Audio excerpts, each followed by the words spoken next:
students and scholars, teachers and trainers, professors and professionals,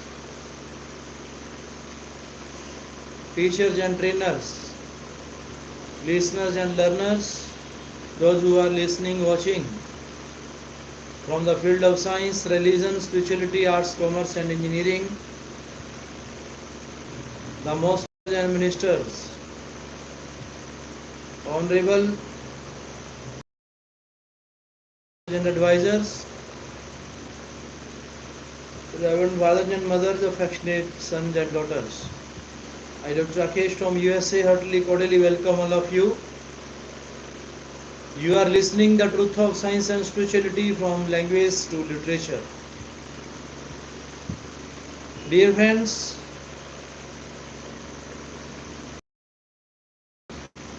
with a mummy is an essay written by Edgar Allan Poe, an American writer, poet and critic. You can say multi-dimensional, multi-sided and multifaceted personality of the America. Edgar Allan Poe was born in Boston, Massachusetts in 1809. His tales of mystery and horror gave birth to modern detective story. He was nicknamed as father of the detective story. Who is the father of the detective story? Edgar Allan Poe.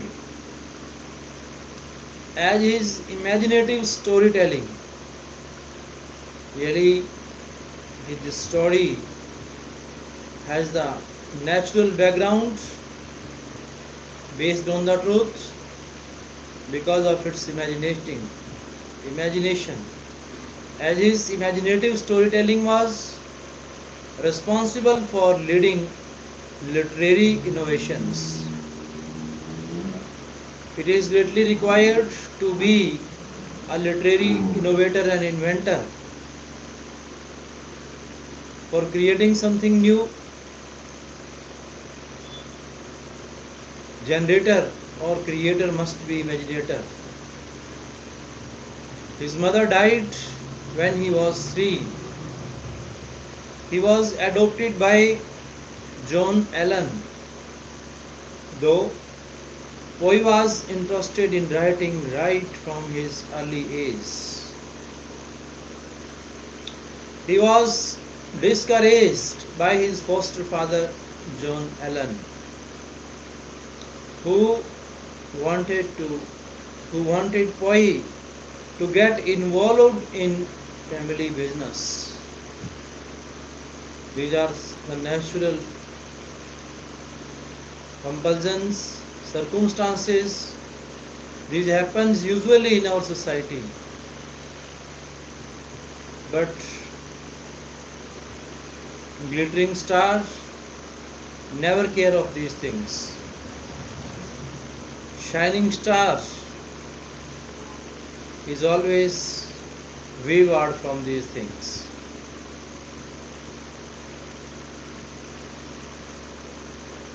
Though Poe was interested in writing right early age, he was discouraged by his foster father John Allan, who wanted Poe to get involved in family business.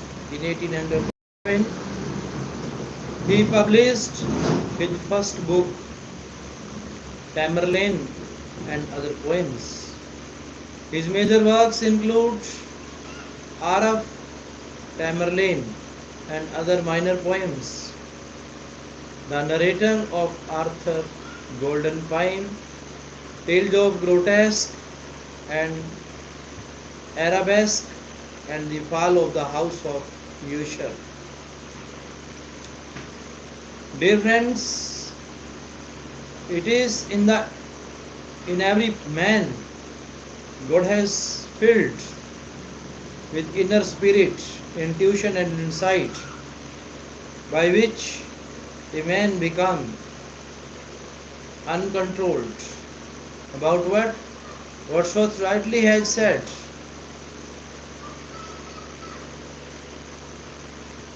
actually, he has written about the poem, but it is applicable and implementable in all the creative sectors of the materialistic world.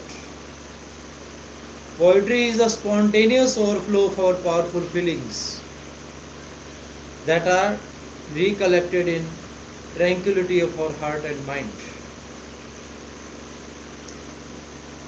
How the story opens, very interesting, in praise of the motherland of our nation. If we are the true worshipper, patriotistic, nationalistic person of this world, then this title can be understood by the core of our heart, honestly and sincerely, in praise, in admiration, in appreciation of our motherland. The story opens with the narrator receiving a letter from his friend Dr. Bonner, who very excitedly informs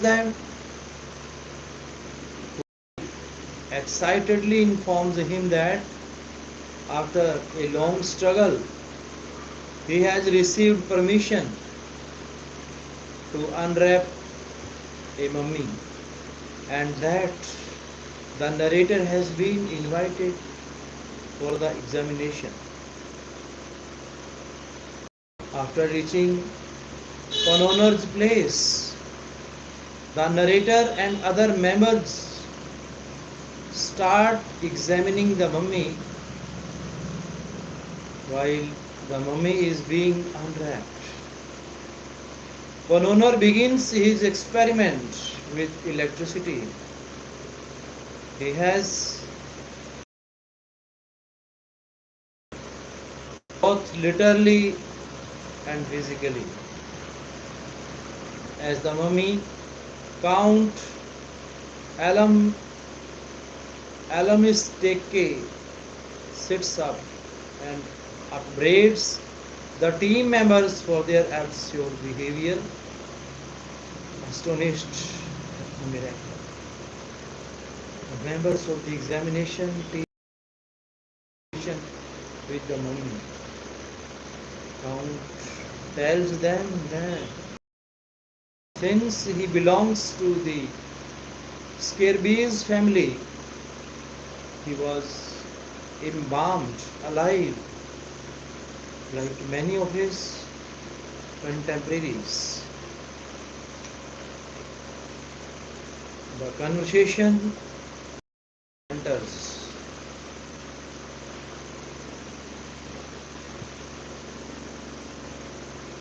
on the comparison between developments of the past and that of the present times. The company of intellectuals tries to impress the grandeur of their modern achievement upon the mummy. To this, Alamistechio replies that Egyptians were much smarter than the people of the present generation. The story ends with the narrator sitting at home and planning to get embalmed for a few centuries. The symposium of the preceding evening had been a little too much for my nerves. I had a rash headache and was desperately drowsy. Instead of going out Therefore, to spend the evening as I had proposed, it occurred to me that I could not do a wiser thing than just eat a mouthful of supper and go immediately to bed. A light supper, of course. I am exceedingly fond of Welsh rabbit, more than a pound at once. However, may not at all times be advisable.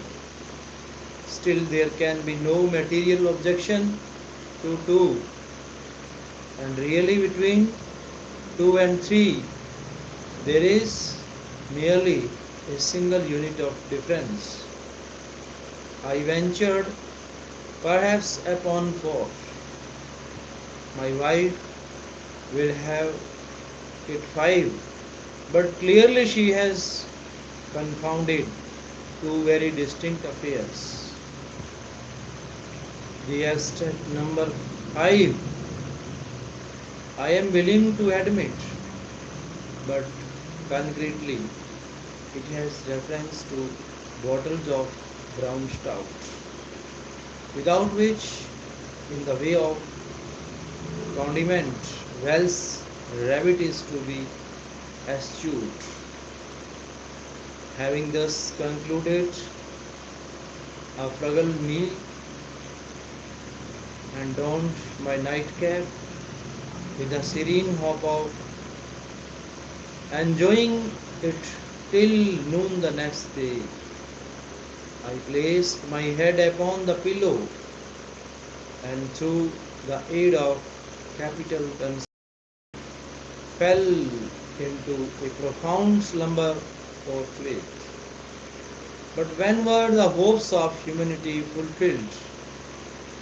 I could not have completed my third snore when there came a furious ringing at the street doorbell, and then an impatient thumping at the knocker, which awakened me at once. In a minute afterwards, and while I was still rubbing my eyes, my wife thrust in my face a note from my old friend Dr. Connoner. It ran thus: "Come to me, all means, by all means, my dear good friend, as soon as you receive this, come and help us to rejoice. At last, by long preserving diplomacy, I have gained the assent of the director of the city museum to my examination of mummy. You know the one I mean. I have permission to unwatch. I have permission to unwatch it and open it. If desirable, a few friends only will be present. You, of course, the mummy is now at my house, and we shall begin to unroll it at 11 tonight. Yours ever, Ponona." By the time I had reached Ponona, it struck me that I was as wide awake as a man need be. I leaped out of bed in an ecstasy, overthrowing all in my way, dressed myself with a rapidity truly marvelous, and set off at the top of my speed for the doctor's. There I found a very eager company assembled. They had been awaiting me with much impatience. The mummy was extended upon the dining table, and the moment I entered, its examination was commenced. It was one of a pair brought several years previously by Captain Arthur Sabritas, a cousin of Panoner's from a town near Alithias in the Libyan mountains, a considerable distance above Thebes on the Nile. The Gotes at this point, although less magnificent than the Thebes sepulchres, are of higher interest on account of affording more numerous illustrations of the private life of the Egyptians.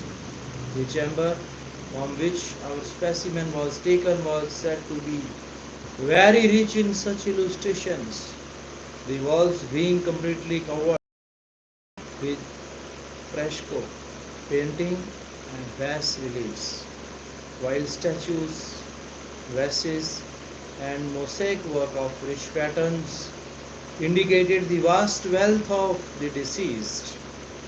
The treasure had been deposited in the museum precisely in the same condition in which Captain Sabritash had found it. That is to say, the coffin had not been disturbed for 8 years. It had thus stood, subject only externally to public inspection. We had now, therefore, the complete mummy at our disposal. And to those who are aware how very rarely the rain-shaped antique reaches our shores, it will be evident at once that we had great reason to congratulate ourselves upon our good fortune.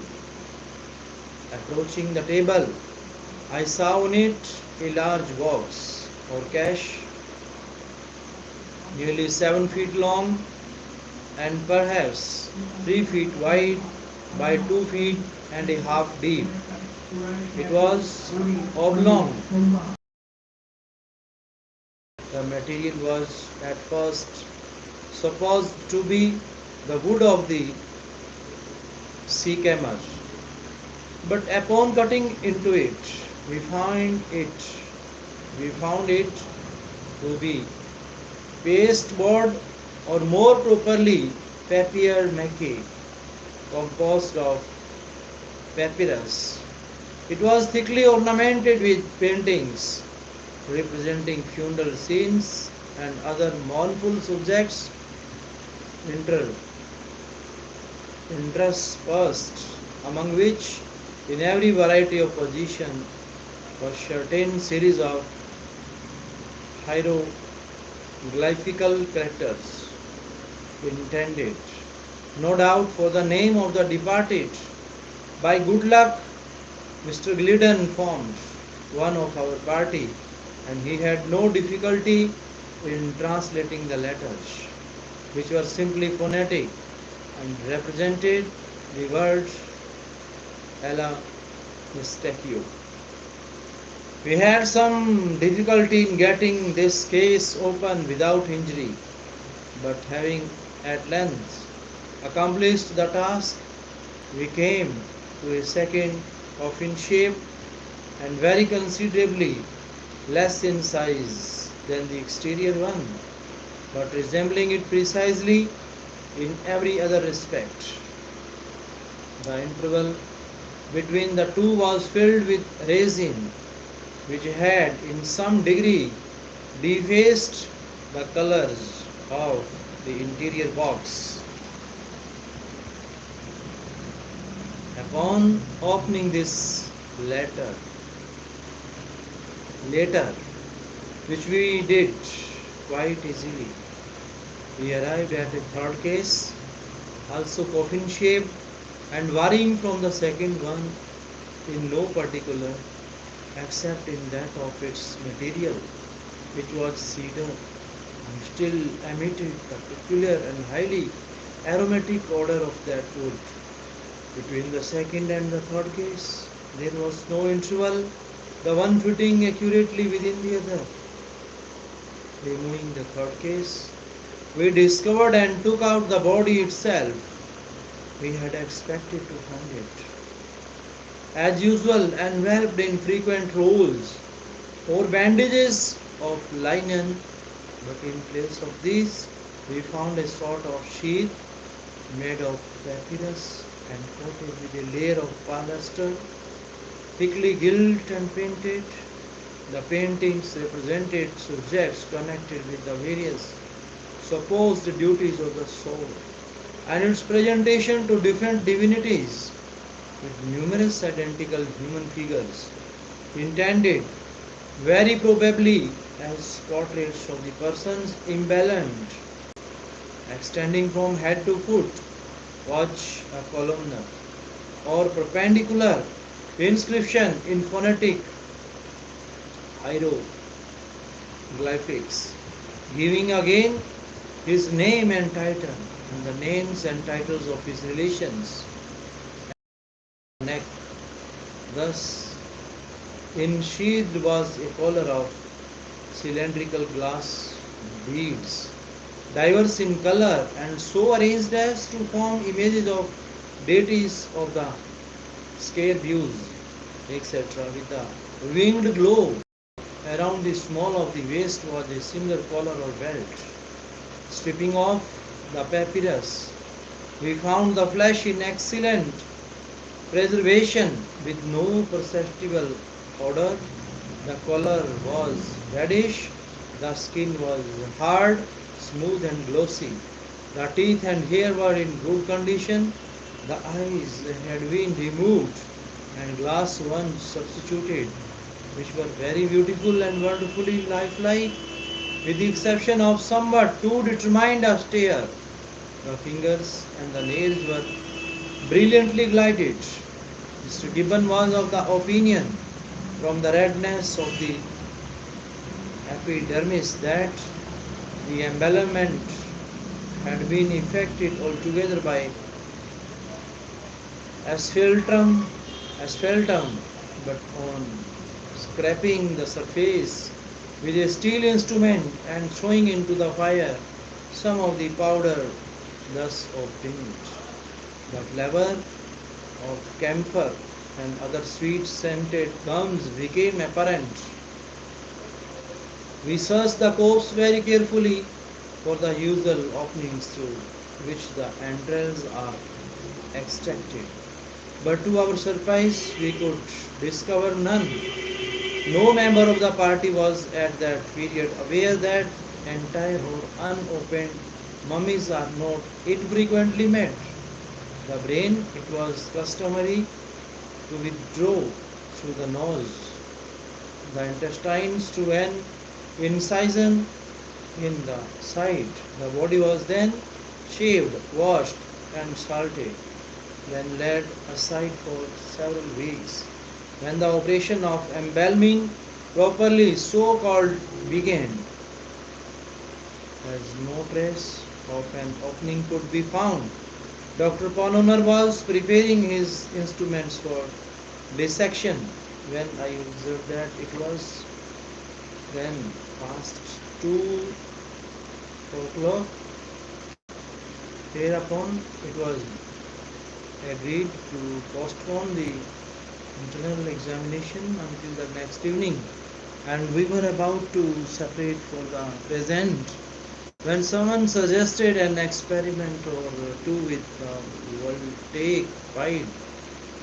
The application of electricity to mummy 3 or 4 thousand years old at the least was an idea, if not very saga, still sufficiently original, and we all caught it at once.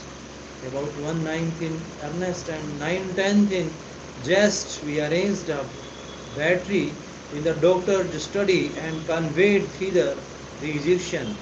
It was only after much trouble that we succeeded in laying bare some portions of the temporal muscle which appeared of less stony rigidity than the other parts of the frame, but as we had anticipated, of course gave no indication of galvanic susceptibility when brought in contact with the wire. This, the first trial, indeed seemed decisive, and with a hearty laugh at our own absurdity, We were bidding each other good night when my eyes, happening to fall upon those of the mummy, were there immediately riveted in amazement. My brief glance, in fact, had sufficed to assume that the orbs, which we had all supposed to be glass and which were originally noticeable for a certain wild stare, were now so far covered with the lids that only a small portion of the tunica albuzinia remained visible. With a shout, I called attention to the fact, and it became immediately obvious to all. I cannot say that I was alarmed at the phenomenon, because alarmed is, in my case, not exactly the word. It is possible because that, but for the brown stout, I might have been a little nervous. As for the rest of the company, they really made no attempt at concealing the downright fright which possessed them. Dr. Pononar was a man to be pitied. Mr. Glidden, by some peculiar process, rendered himself invisible. Mr. Silk Buckingham, I fancy, will scarcely be so bold as to deny that he made his way upon all fours under the table. After the first shock of astonishment, however, we resolved, as a matter of course, upon further experiment. Forthwith, our operations were now directed against the great toe of the great foot. We made an incision over the outside of the exterior edge, osh, medium, pollicis padish, and thus got at the root of the abductor muscle. Readjusting the battery, we now applied the fluid to the bisected nerves, when with the movement of exceeding likeliness, the mummy first drew up its right knee so as to bring it nearly in contact with the abdomen, and then, straightening the limb with inconceivable force, bestowed a kick upon Dr. Pononar, which had the effect of discharging that gentleman like an arrow from a catapult through a window into the street below. He rushed out en masse to bring in the mangled remains of the victim, but had the happiness to meet him upon the staircase coming up in an uncountable hurry, brimful of the most ardent philosophy, and more than ever impressed with the necessity of prosecuting our experiment with vigor and with zeal. It was by his advice, accordingly, that we made upon the spot a profound incision into the tip of the subject's notch, while the doctor himself, laying violent hands upon it, pulled it into vehement contact with the wire. Morally and physically, figuratively and literally, was the effect electric. In the first place, the corpse opened its eyes and winked very rapidly for several minutes as in the pantomime place. It sneezed in the third, it sat upon end. In the fourth, it shook its fist in Dr. Cononar's face.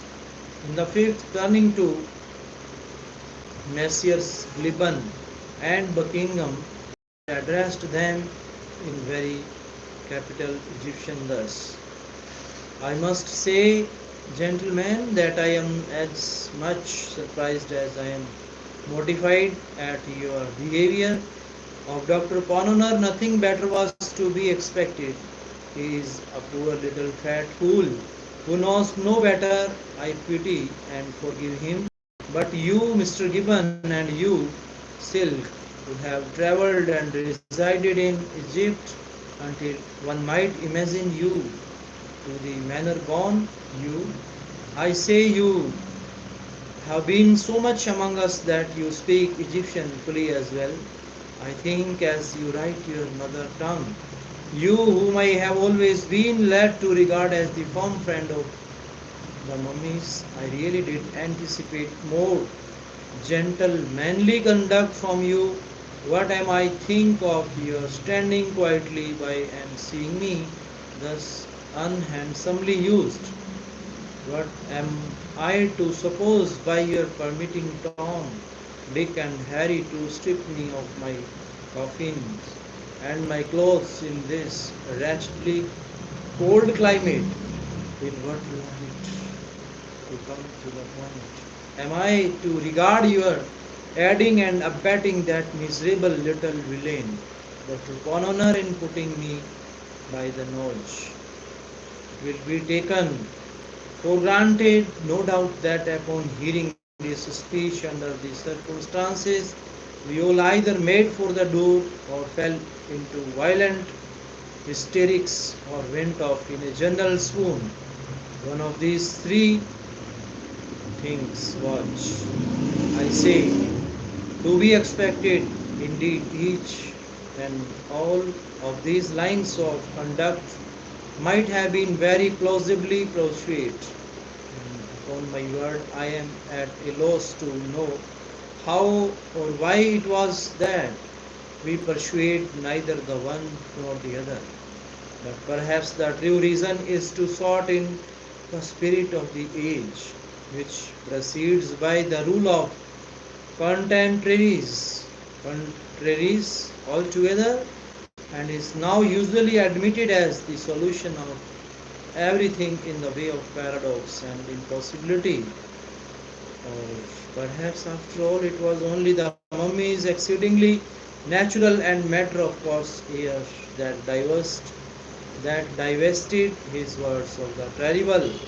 However, this may be, the facts are clear, and no member of our party betrayed any very particular trepidation or seemed to consider that anything had gone very specially wrong.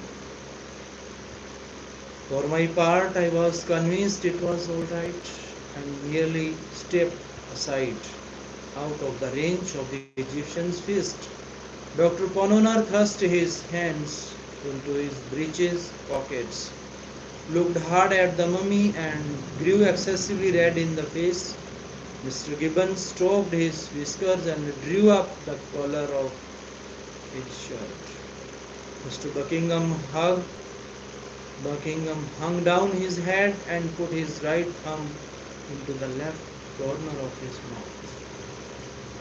The Egyptian regarded him with a severe countenance for some minutes and at length with a sneer said, "Why don't you speak, Mr. Buckingham? Did you hear what I asked you or not? Do take your thumb out of your mouth." Mr. Buckingham hereupon gave a slight start, took his right thumb out of the left corner of his mouth, and by way of indemnification inserted his left thumb in the right corner of the aperture above mentioned. Not being able to get an answer from Mr. B, the figure turned previously to Mr. Gibbon and in a peremptory tone demanded in general terms what we all meant. Mr. Gibbon replied at great length in phonetics, and but for the deficiency of American printing offices in hieroglyphical type, it would afford me much pleasure to record here, in the original, the whole of his very excellent speech. I may as well take this occasion to remark that all the subsequent conversation in which part was carried on in primitive Egyptians through the medium I say of Messieurs Gibbon and Buckingham and interpreters. These gentlemen spoke the mother tongue of the mummy with inimitable fluency and grace, but I could not help observing that the two travelers were reduced occasionally to the employment of sensible forms for the purpose of conveying a particular meaning.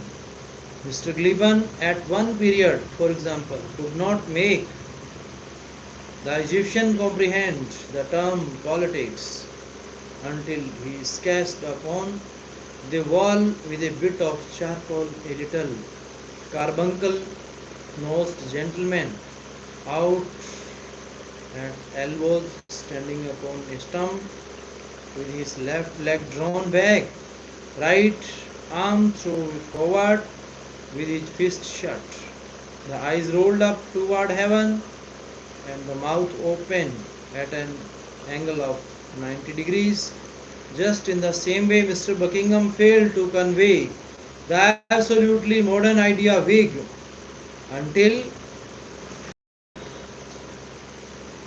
he grew very pale in the face and consented to take off his arm. It will be readily understood that Mr. Gliddon's discourse turned chiefly upon the vast benefits accruing to science from the unrolling and disemboweling of mummies, apologizing upon this score for any disturbance that might have been occasioned him in particular. The individual mummy called Ella Mistake and concluding with a mere hint that as these little matters were now explained, it might be as well to proceed with the investigation intended. Here Dr. Connors made ready his instruments. Learners, listeners, watchers, likers, subscribers, please wait.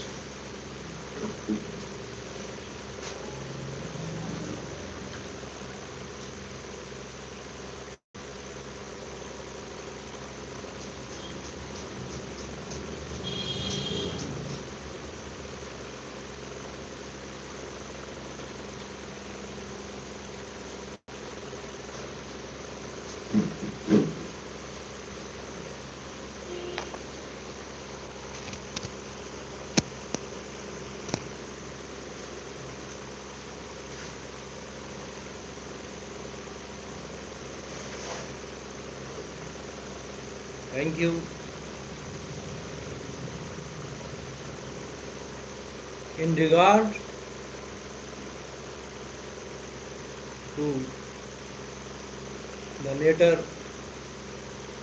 suggestions of the orator, it appears that Ella Mistake had certainly certain scruples of conscience, the nature of which I did not distinctly learn, but he expressed himself satisfied. The apologies tendered, and getting down from the table, shook hands with the company all around. When this ceremony was at an end, we immediately busied ourselves in re-preparing the damages which our subject had sustained from the scalpel. We sewed up the wound in his temple, bandaged his foot, and applied a square inch of black plaster to the tip of his nose. It was now observed that the Count had a slight fit of shivering, no doubt from the cold. The doctor immediately repaired to his wardrobe and soon returned with a spot, made in Jennings' best manner, a pair of sky blue plaid pantaloons with straps, a pink gingham chemise, a flapped vest of brocade, a white sack overcoat, a walking cane with a hook, a hat with no brim, painted leather boots, straw-colored kid gloves, an eyeglass, a pair of whiskers, and a waterfall cravat, Owing to the disparity of size between the count and the doctor, there was some little difficulty in adjusting these habiliments upon the person of the Egyptian. But amazed, he might have been said to be dressed. Mr. Gliban therefore gave him his arm and led him to a comfortable chair by the fire, while the doctor rang the bell upon the spot and ordered a supply of cigars and wine. The conversation soon grew animated. Much curiosity was expressed in regard to the somewhat remarkable fact of Ella Mistachio's still remaining alive. I should have thought, observed Mr. Buckingham, that it is high time you were dead. Why, replied the Count, very much astonished. I am little more than 7 years old. 700 years old. My father lived 1,000 and was by no means in his dotage when he died. Here ensued a brisk series of questions and computations by means of which it became evident that the antiquity of the mummy had been grossly misjudged. It had been 5,050 years, and some months since he had been consigned to the catacombs at Aletheas. But my remark, resumed Mr. Buckingham, had no reference to your eyes at the period of interment, and my illusion was to the immensity of time during which, by our own showing, you must have been done up in asphaltum. In what? Said the Count. In persisted Mr. B. Ah, yes, I have some faint notion of what you mean. It might be made to answer, no doubt, but in my time we employed scarcely anything else than the dichloride of mercury. But what we are specially at a loss to understand, said Dr. Pononer, is how it happened that, having been dead and buried in Egyptian 5,000 years ago, you are here today all alive and looking so delightfully well. Had I been, as you say, dead, it is more than probable that dead I should still be, for I perceive you are yet in the infancy of Calvinism and cannot accomplish with it what was common thing among us in the old days. But the fact is, I fell into catalepsy, and it was considered by my best friends that I was either dead or should be. They accordingly embalmed me at once. I presumed you are aware of the chief principle of the embalming process. Why not altogether? Why, I perceive a deplorable condition of ignorance. Well, I cannot enter into details just now, but it is necessary to explain that to embalm in Egypt was to arrest indefinitely all the animal functions subjected to the process. I use the word animal in its widest sense, as including the physical, not more than the moral and vital being. I repeat that the leading principle of embalmment consisted with us in the immediately arresting and holding in perpetual abeyance all the animal functions subjected to the process to be brief. In whatever condition the individual was at the period of embalmment, in that condition he remained. Watch at the period of embalmment In that condition he remained. Now, as it is my good fortune to be of the blood of the scarabæus, I was embalmed alive as you see me at present. The blood of the scarabæus, exclaimed Dr. Bononer. Yes, the scarabæus was the insignium of the arms of a very distinguished and very rare family. To be of the blood of the scarabæus is merely to be one of that family of which the scarabæus is the insignium.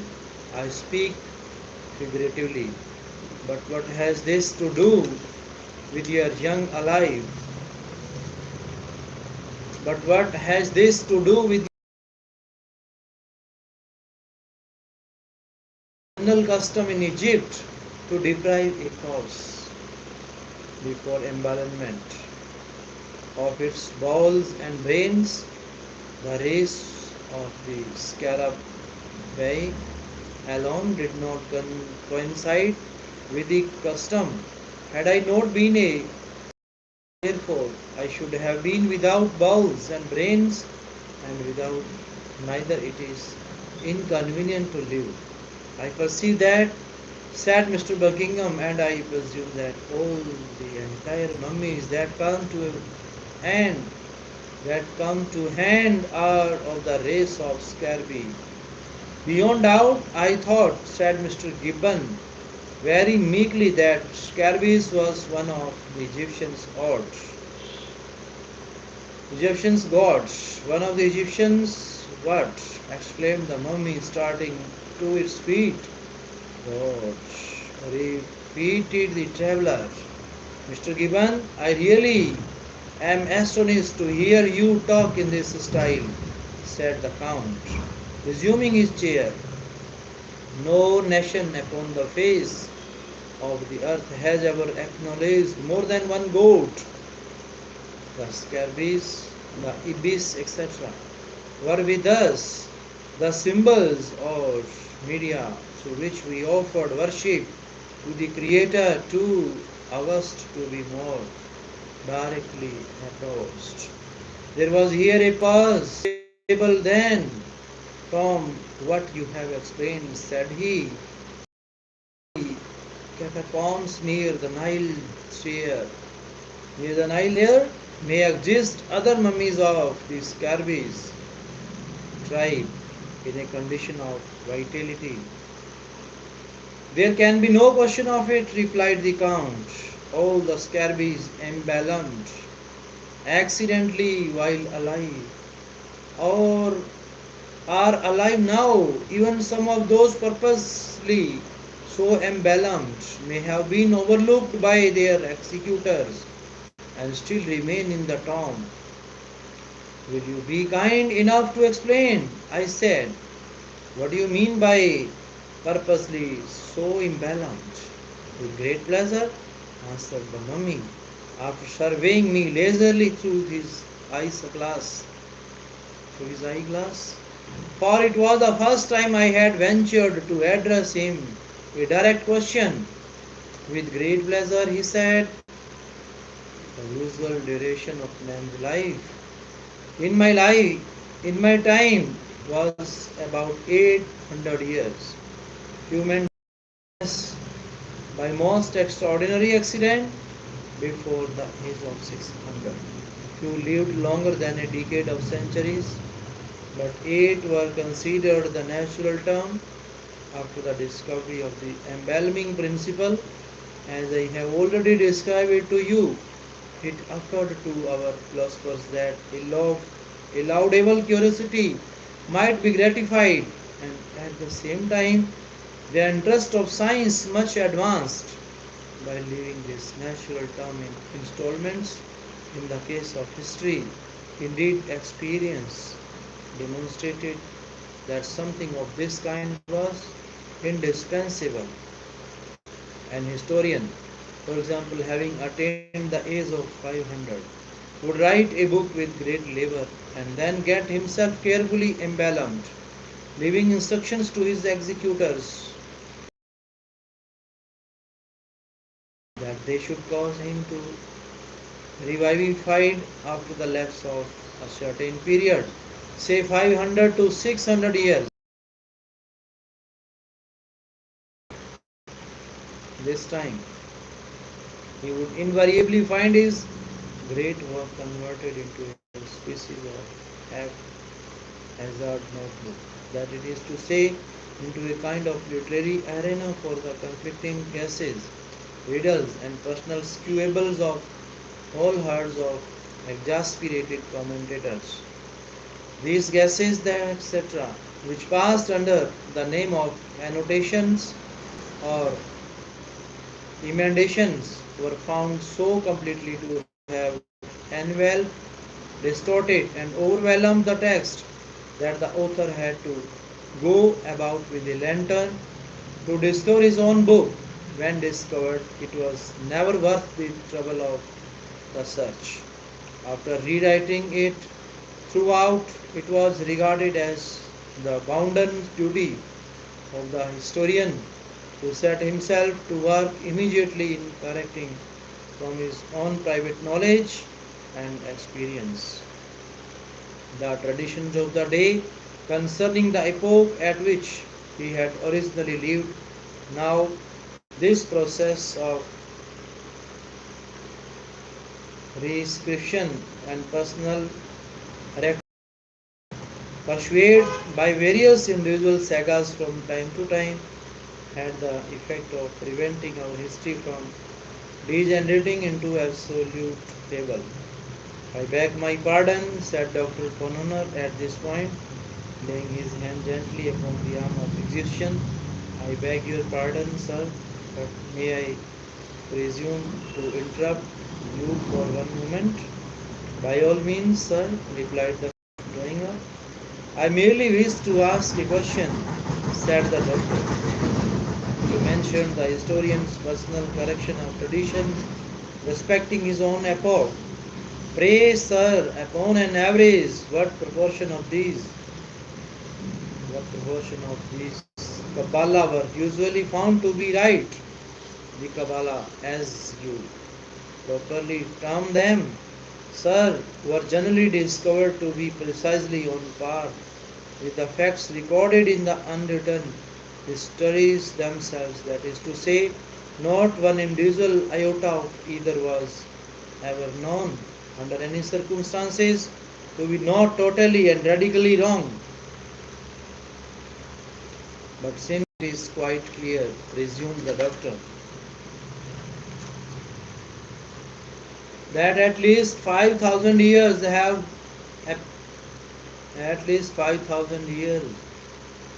elapsed since your entombment. I take it for granted that your histories at the period, if not your traditions, were sufficiently explicit on that one topic of universal interest, the creation, which took place, as I presume, you are aware, only about 10 centuries before, sir, said Count Alamistachio. The doctor repeated his remarks, but it was only after much additional explanation that the former could be made to comprehend them. The latter at length said hesitatingly, the ideas you have suggested are to me, I confess, utterly novel.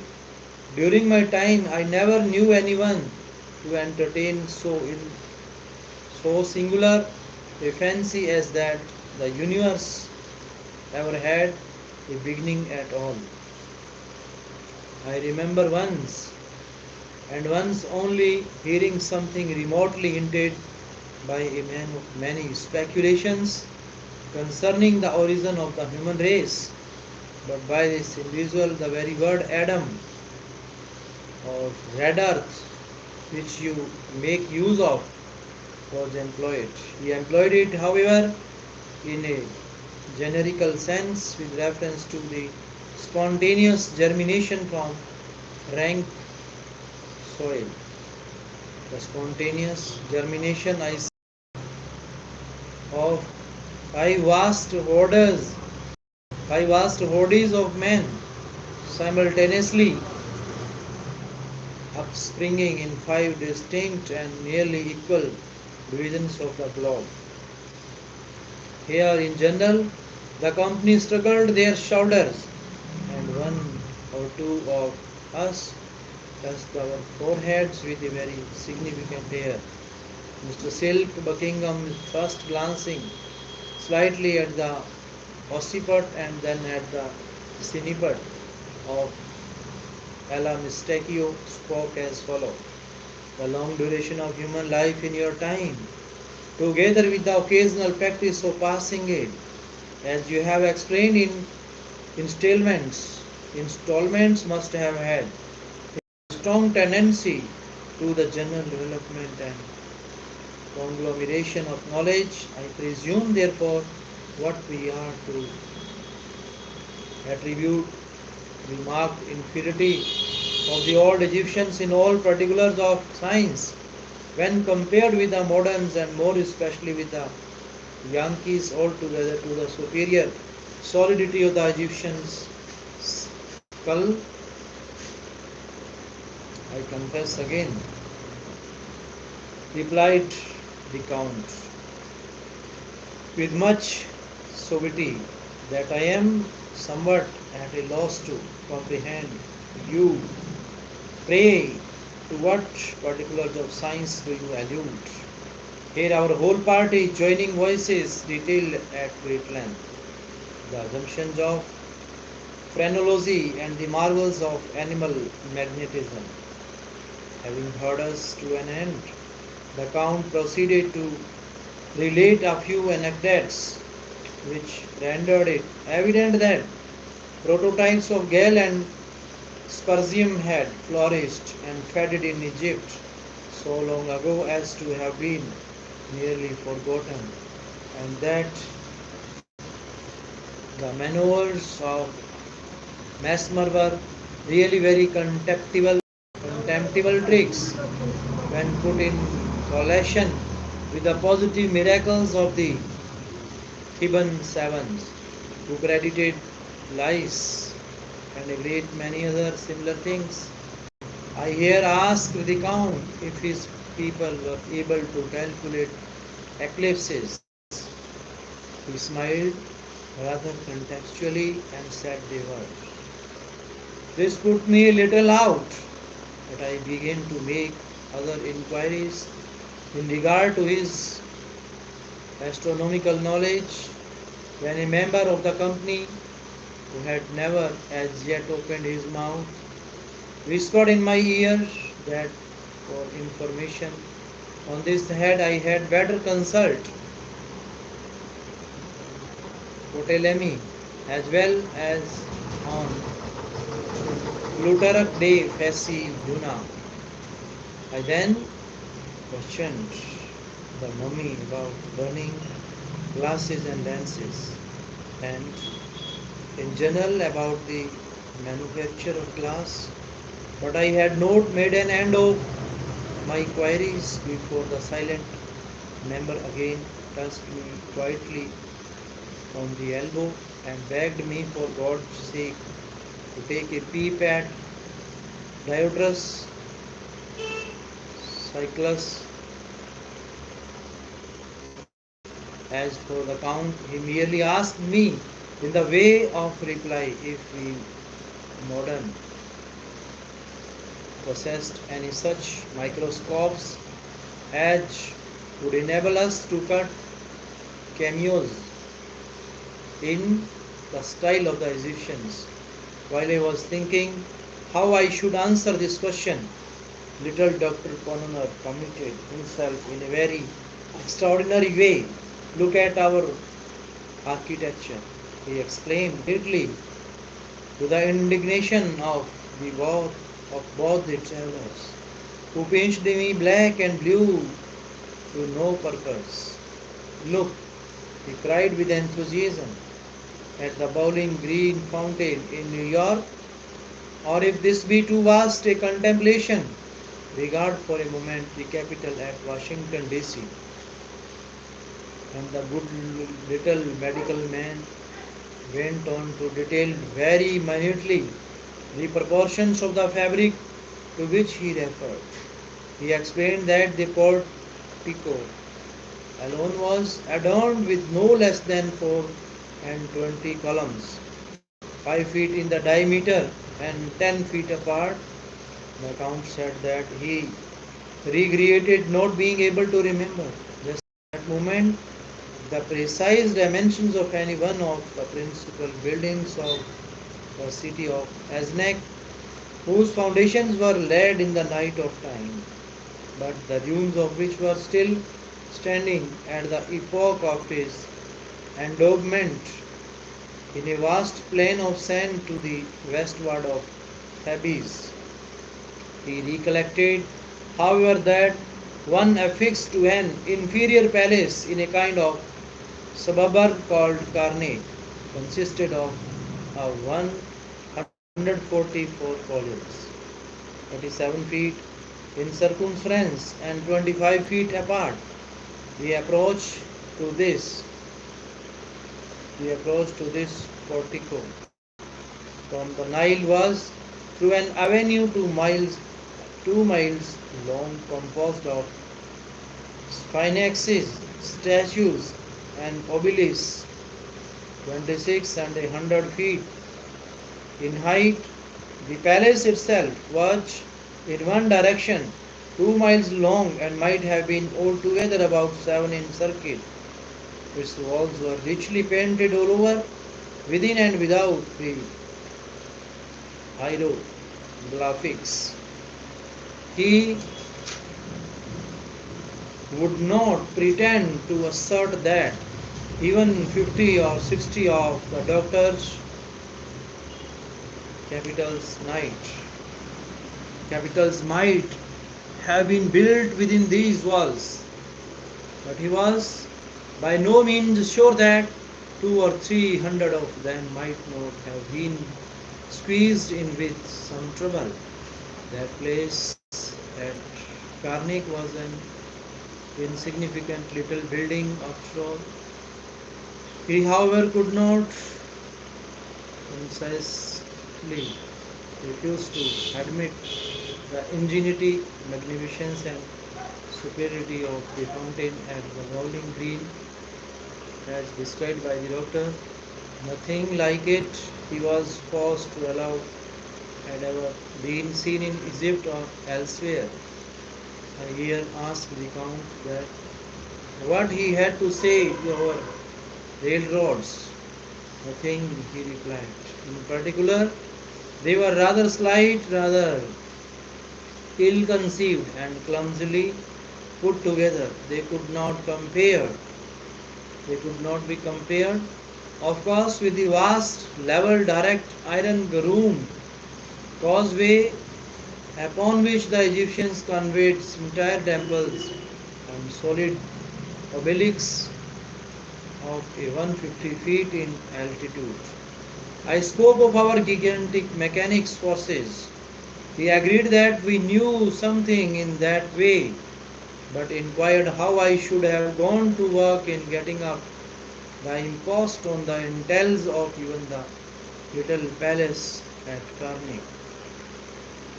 This question I concluded not to hear, and demanded if he had any idea of artisans well, but he simply raised his eyebrows, while Mr. Gibbon winked at me very hard and said in a low tone that one had been recently discovered by the engineering employed to bore for water in the great oasis.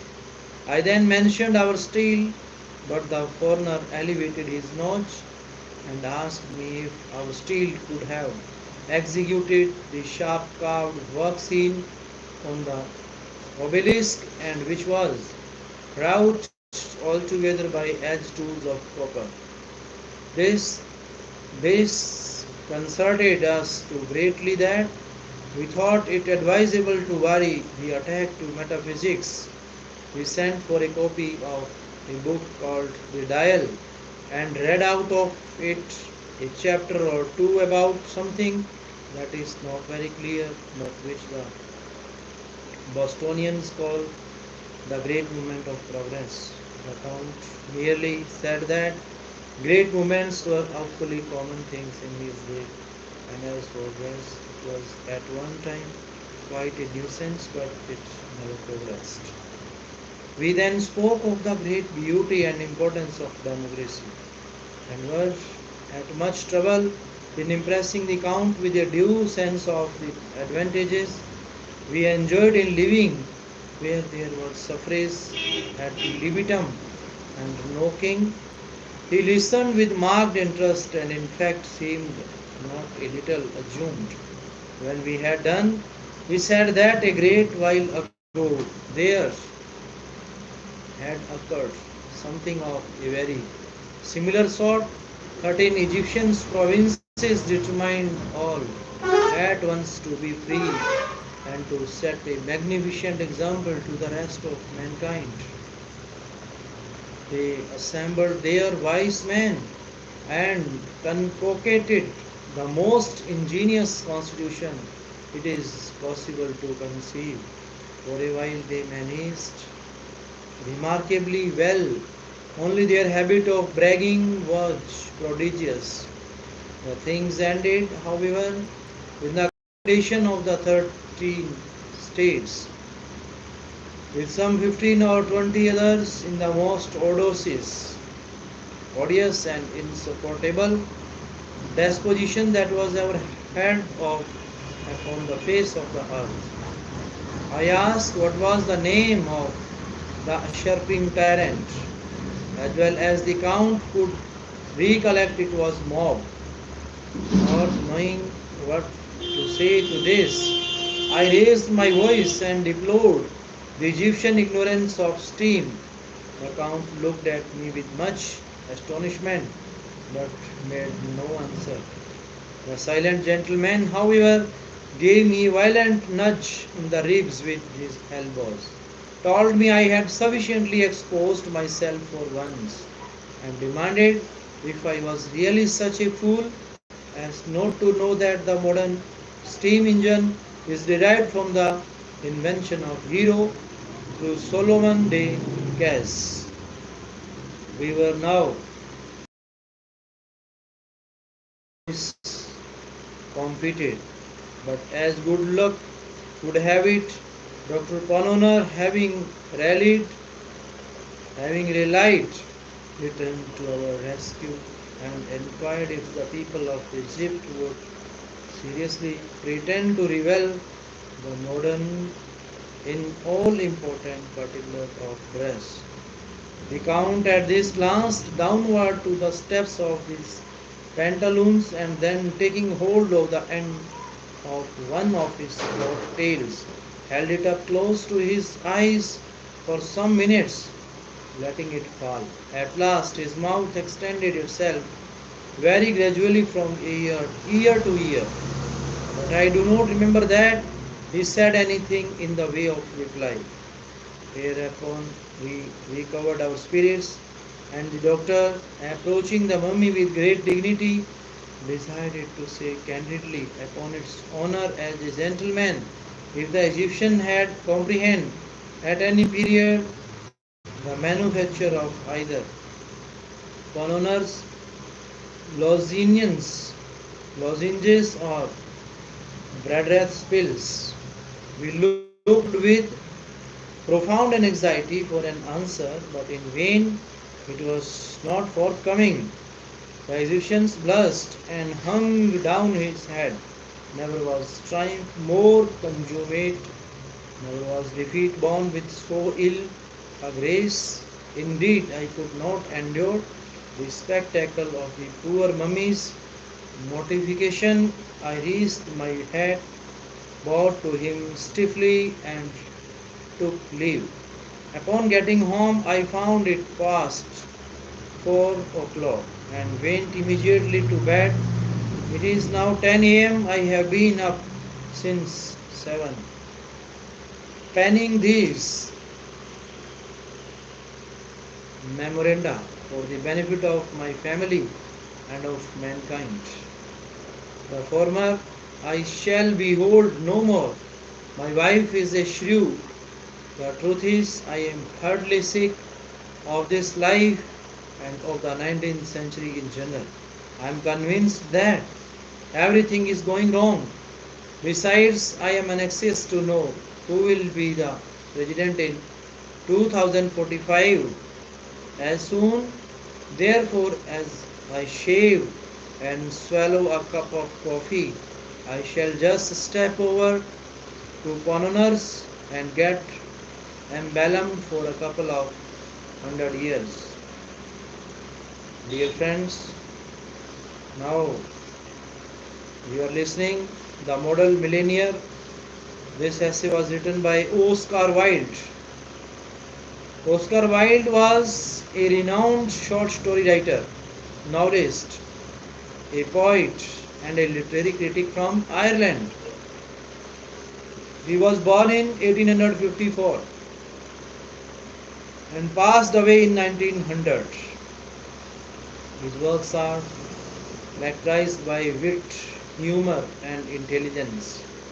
Though he was deeply influenced by Dutilleux and Poe, his stories have their own individuality and flavor.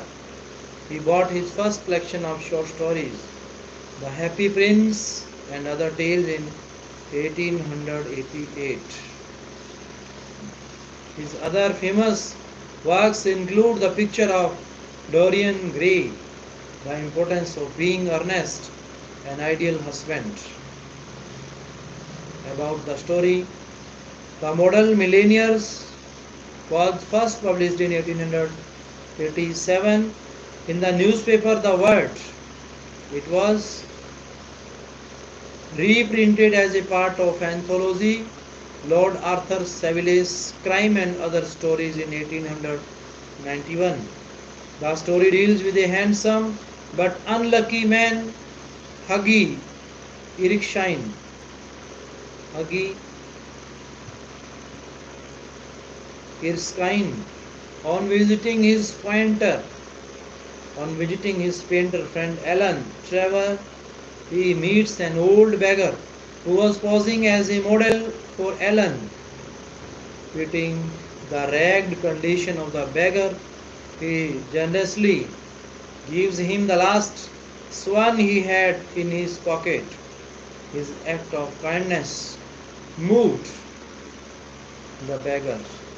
Baron Hosberg, who was a millionaire in disguise, and he presented Huggy a check of £10,000 as his wedding gift, proving himself to be a model millionaire. Unless one is wealthy, there is no use in being a charming fellow. Romance is the privilege of the rich, not the profession of the unemployed. The poor should be practical and prosaic. It is better to have a permanent income than to be fascinating. These are the great truths of modern life which Huggy Erskine never realized. Poor Huggy. Intellectually, we must admit he was not of much importance. He never said a brilliant or even an ill-natured thing in his life. But then he was wonderfully good looking, with his crisp brown hair, his clear-cut profit, and his pockets to see what money he had. All he could find was a swan and some coppers. Poor old fellow, he thought to himself, he wants it more than I do, but it means no hansom for a fortnight. And he walked across the studio and slipped the swan into the beggar's hand. The old man started, and a faint smile flitted across his withered lips. "Thank you, sir," he said. "Thank you." Then Trevor arrived, and Huggy took his leave blushing a little at what he had done. He spent the day with a Laura, got a charming scolding for his extravagance, and had to walk home. That night he strolled into the Palette Club about 11 o'clock, and poor Trevor, poor Trevor sitting by himself in the smoking room, drinking coke and Sadger. Well, Alan, did you get the picture finished? All right. He said as he lit his cigarette. Finished and framed, my boy, answered Trevor. And by the way, and by the by, you have made a conquest. That old model you saw is quite devoted to you. I had to tell him all about you, who you were, where you live, what your income is, what prospectus you have. My dear Ellen, cried Huggy, I shall probably find him waiting for me when I go home. But of course, you are only joking. Poor old Rack. I wish I could do something for him. I think it is dreadful that anyone anyone should be so miserable. I have got heaps of old clothes at home. Do you think he should care for any of them? Why, his rags were falling to bits, but he looks splendid in him.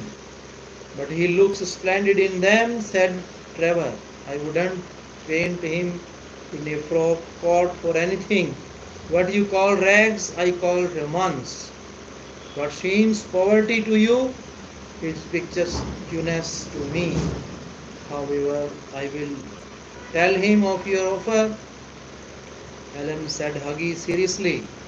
You painters are a heartless lot. An artist's heart is his head, replied Trevor. And besides, our business is to realize the world as we see it, not to reform it as we know it. Michael, son, Mattier, and now tell me how Laura is. The old model was quite interested in her. You don't mean to say you talked to him about her? Said Huggy. Certainly I did.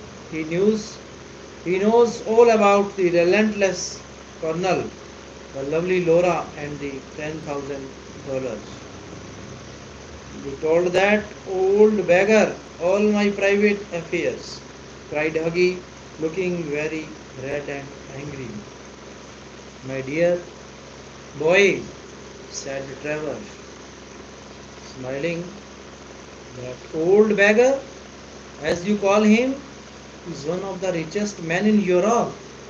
He could buy all London tomorrow without overdrawing his account. He has a house in every capital, dines of gold plate, and then can prevent Russia when he chooses. What on earth do you mean? Exclaimed Huggy. What I say, said Trevor. The old man we saw today in the studio was Baron Hausberg. He is a great friend of mine. Buys all my pictures and that sort of thing, and gave me a commission a month ago to paint him as a beggar. His vows, love fantasies, June millionaire, and I must say he had a magnificent figure in his rags, or perhaps I should say in my rags. They are an old suit I got in Spain. Baron Hausberg, cried Huggy. Good heavens, I gave him a swan, and he sank into an armchair, the picture of dismay. Gave him a swan, shouted Trevor, and he burst into a roar of laughter. My dear boy, you will never see it again, son of fair chest, the argent dew of tears. I think you might have told me, Ellen said, Huggy sulkily, and not have let me make such a fool of myself. Well, To begin with, Huggy, said Trevor, it never entered my mind that you went about distributing alms in that reckless way. I can understand your kissing a pretty model, but you giving a one to an ugly one. By love, no. Besides, the fact is that I really was not at home today to anyone, and when you came in, I didn't know whether Hausberg would like his name mentioned. You know, he wasn't in full dress. What a duffer he must think me, said Huggy. Not at all, he was in the highest spirit after you were left, kept chuckling to himself and rubbing and his old wrinkled hands together. I couldn't make out why he was so interested to know all about you, but I see it all now. He will invest your swan for you, Huggy, pay your interest every 6 months, and have a capital story to tell after your dinner. I'm an unlucky devil, growled Huggy. The best thing I can do is to go to bed. And my dear Alan, you must not tell anyone. I shouldn't dare show my face in the row. Nonsense, it reflects the highest credit on your philanthropic spirit. Huggy, and don't run away. Have another cigarette and you can talk about Laura as much as you like. However, Huggy wouldn't stop, but walked home feeling very unhappy and leaving Alan Trevor in fits of laughter. The next morning, as he was at breakfast, the servant brought him up a card on which was written Monsieur Gesta Norden de la Part de Lily Baron Hausberg. I suppose he has come for an apology, said Huggy to himself, and he told the servant to show the visitor up. An old gentleman with gold spectacles and grey hair came into the room and said in a slight French accent, have I honor of addressing Monsieur Erskine? Huggy bowed.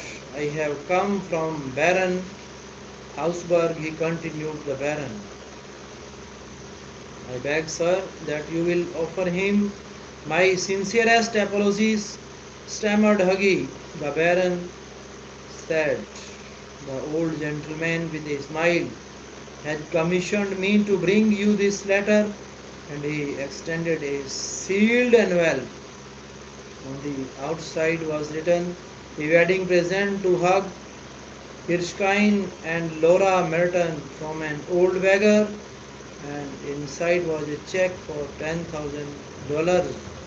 When they were married, Alan Trevor was the best man, and the Baron made a speech at the wedding breakfast.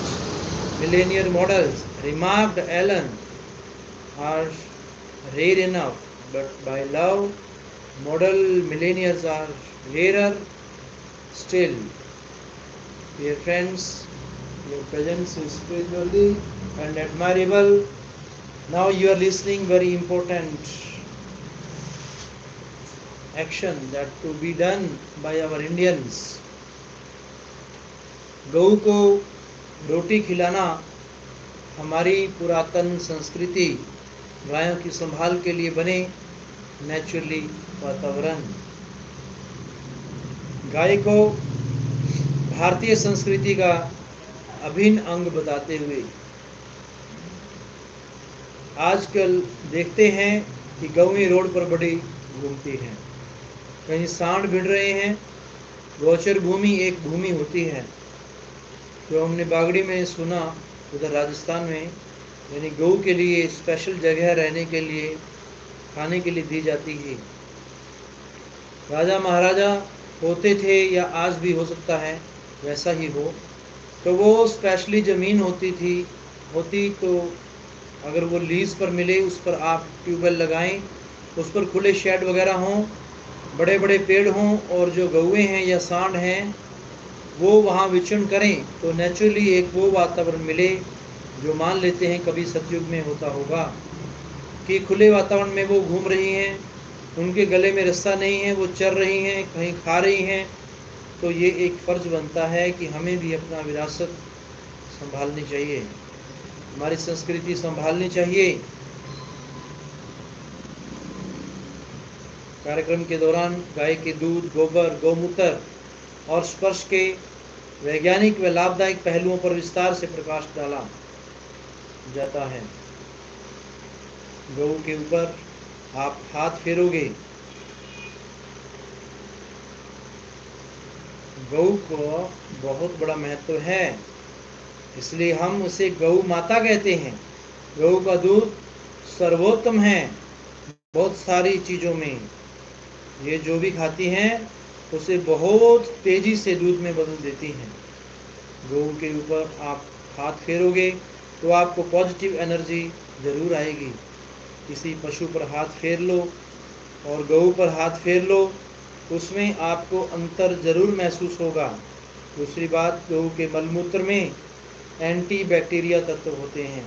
आप जी ने फरमाया कि हम राजस्थान के वासी हैं और 1972-73 में हमारे जो चूल्हे चौके थे उसमें गऊ का गोबर व पेशाब मिट्टी में मत कर वहाँ पोंछा ज़रूर लगाया जाता था और बाल्टी में भिगो कर वो रख दिया जाता था।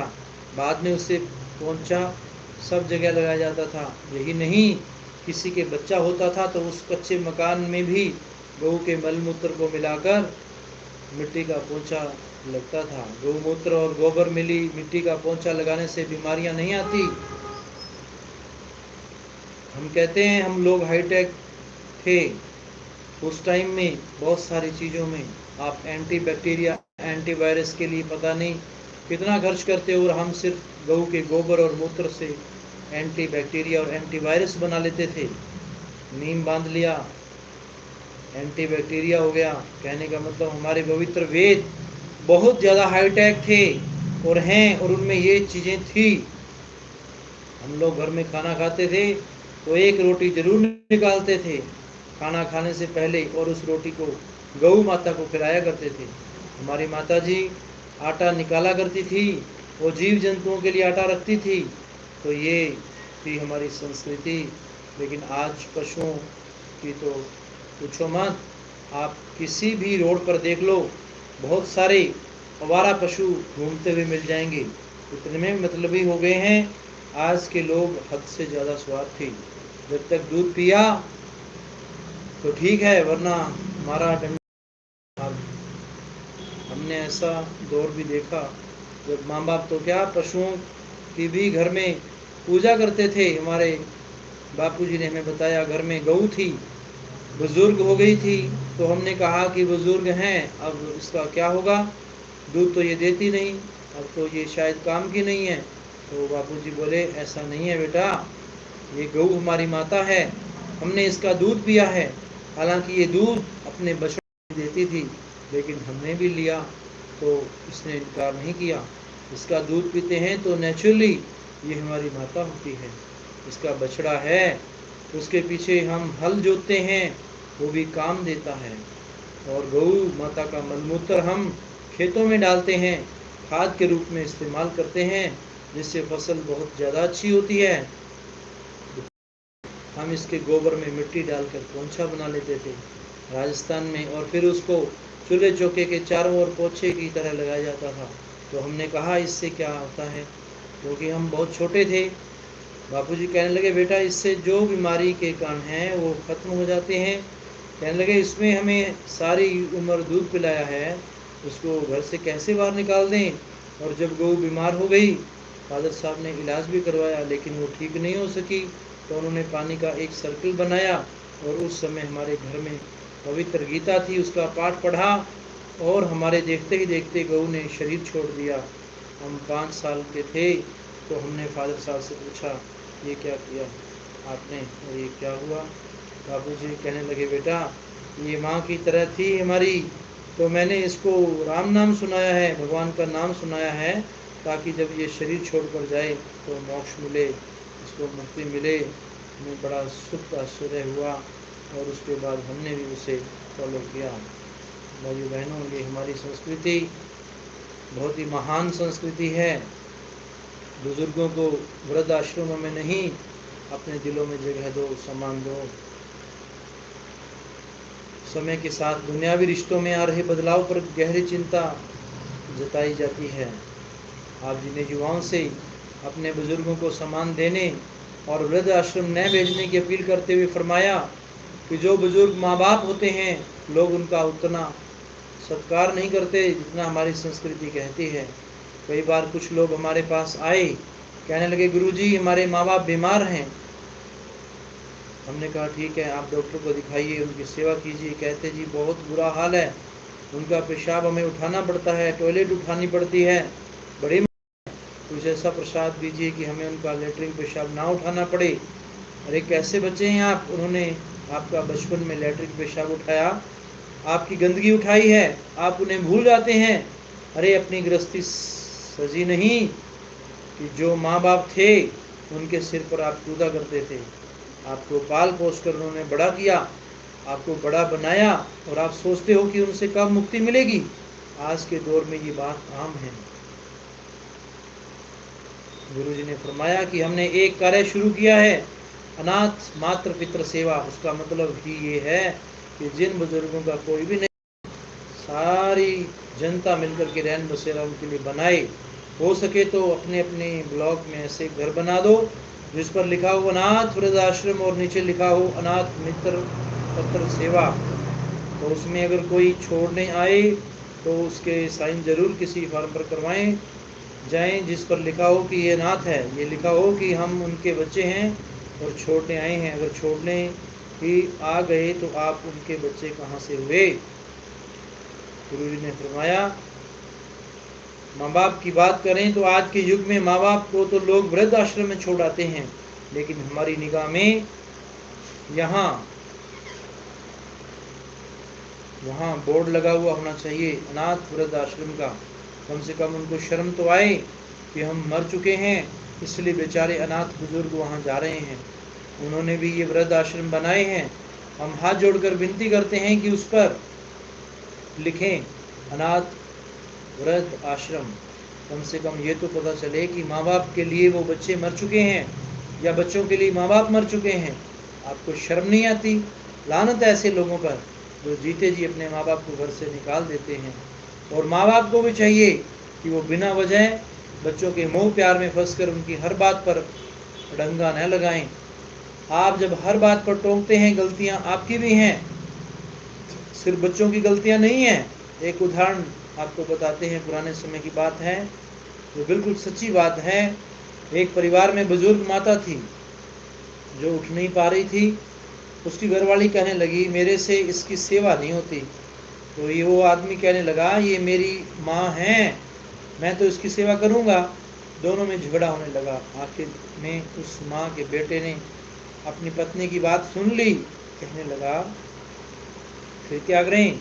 पत्नी बोली, सांस तो कोई कोई आ रहा है, गला दबा दीजिए या कोई ऐसी दवा दे दीजिए ताकि बेचारी बैकुंठ चली जाए। कहती, पहले कब्र खोदाइए, फिर इसको वहां दफना देंगे, लोगों को कहेंगे कि बीमार थी, लोग साथ होंगे ले लेंगे। पति कहने लगा, ठीक है। अब छोटा सा बच्चा वहां खड़ा सिर्फ सुन रहा था। उसने क्या किया, वो भी अपने पापा के साथ चल दिया। वो कब्रिस्तान पहुंचे, कब्र खोदनी शुरू की तो बच्चा बोला, पापा क्या कर रहे हो? तो कहने लगा, आपकी दादी अम्मा को यहाँ दफनाएंगे। तो वो फावड़ा चलाने लगा। थोड़ी देर के बाद उसको सांस चढ़ने लगी और उसने कस्सी रख दी। अब वो 5 साल का जो बच्चा था, उसने कस्सी उठाई और साथ में एक छोटा गड्ढा खोद लिया। अब बाप ने हंसते हुए पूछा, अरे बेटा तू ये क्या कर रहा है? तो बड़ी मासूमियत में बच्चे ने जवाब दिया, पापा यहाँ दादी अम्मा को दफना रहे हो, तो जब मैं बड़ा होऊंगा तो यहाँ आपको दफनाऊंगा। तो उस आदमी की आंखें खुल गई। वो रोता हुआ घर आया और अपनी पत्नी को कहने लगा, तू मुझे छोड़कर जा सकती है, लेकिन मैं अपनी माँ को नहीं छोड़ सकता। शुक्र है एक छोटे से बच्चे ने अपने बाप के अंदर इंसानियत को जगा दिया। तो जय गुरु जी ने फरमाया कि हमने अक्सर देखा है कि अच्छे अच्छे ऑफिसर, आम आदमी जब अपने माँ बाप को वृद्ध आश्रम में छोड़कर जाते हैं तो बेचारे वो दर्द से छटपटाते हैं, क्योंकि वो बुजुर्ग होते हैं, वो बच्चों के समान हो जाते हैं। हमारा ये कल्चर रहा है, संस्कृति रही है कि हमारे जो आगे बच्चे रहे हैं वो इन बुजुर्गों को खिलौनों के सकते हैं, यानी उनके पोते पोतियाँ नाती जितने भी होते हैं वो सारे के सारे उनके साथ खेलते हैं, बड़ी खुशी आती है उनको। लेकिन आप उनको ऐसे निकाल फेंकते हैं जैसे दूध से मक्खी निकाल कर फेंकते हैं। तो ये हमारी संस्कृति नहीं कहती। जितने भी बुजुर्ग सुन रहे हैं उनको चाहिए कि एक समय आ गया, आप अपने बच्चों को कार्य संभाल दीजिए। उन्हें कहिए मेरे से ज़िंदगी का तजुर्बा लेना चाहते हैं, मेरे से कुछ अनुभव लेना चाहते हैं तो मेरे से पूछ सकते हो, अब आप अपना काम संभालो। आप जी ने फरमाया कि बच्चों को चाहिए कि वो अपने बुजुर्गों की ऐसी बेइज्जती ना करें, उन्हें अनाथ आश्रम मत भेजिए, उन्हें अनाथ मत बनाइए। आप जीते जी ऐसा करते हैं तो आपके हाथ आपके साथ जब आपके बच्चे करेंगे तो क्या हाल होगा। तो बहुत ज़रूरी है आज के समय में अपने बुजुर्गों का सम्मान करना, क्योंकि आप उनका खून हैं। बहुत ज़रूरी है आप इज्जत के साथ उनको अपने साथ रखें, उनसे प्यार करें, ताकि आपका जीवन भी सुखमय हो और उनका जीवन भी सुखमय हो। ज़रा सोच कर देखिए, कब से उन्होंने आपको बड़ा किया, कितने सपने जोड़े होंगे आपके साथ। हमारे सामने में, हमारे समय में हम लोग अपने माँ बाप से कभी नहीं पूछा करते थे कि क्या आप कर रहे हो और क्या काम हो रहा है, कितना पैसा कमा लिया आपने, बस यही होता था कि हमें जो चाहिए वो ले लिया बस। लेकिन आज का दौर ऐसा आ गया कि जीते जी लोग अपने माँ बाप मार देते हैं, उन्हें तो बस पैसा चाहिए, वो पगला जाते हैं हद से ज़्यादा, और उस पागलपन में वे अपने माँ बाप को भी अपने घर से निकाल देते हैं। और जो वृद्ध आश्रम बनाए जाते हैं उनमें भोजन आसान भेजना आसान होता है।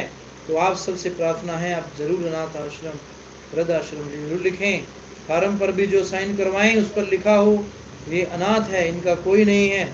वैसे तो ऐसी नौबत ही नहीं आनी चाहिए हमारी संस्कृति में, क्योंकि आगे से आगे पीढ़ी दर पीढ़ी चलता रहता है।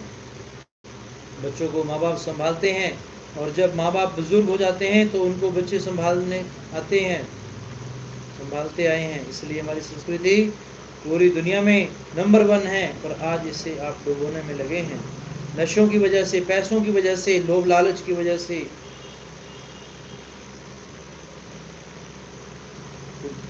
गुरु जी ने दिया तंदुरुस्ती का मंत्र, खाने को पियो और पीने को खाओ।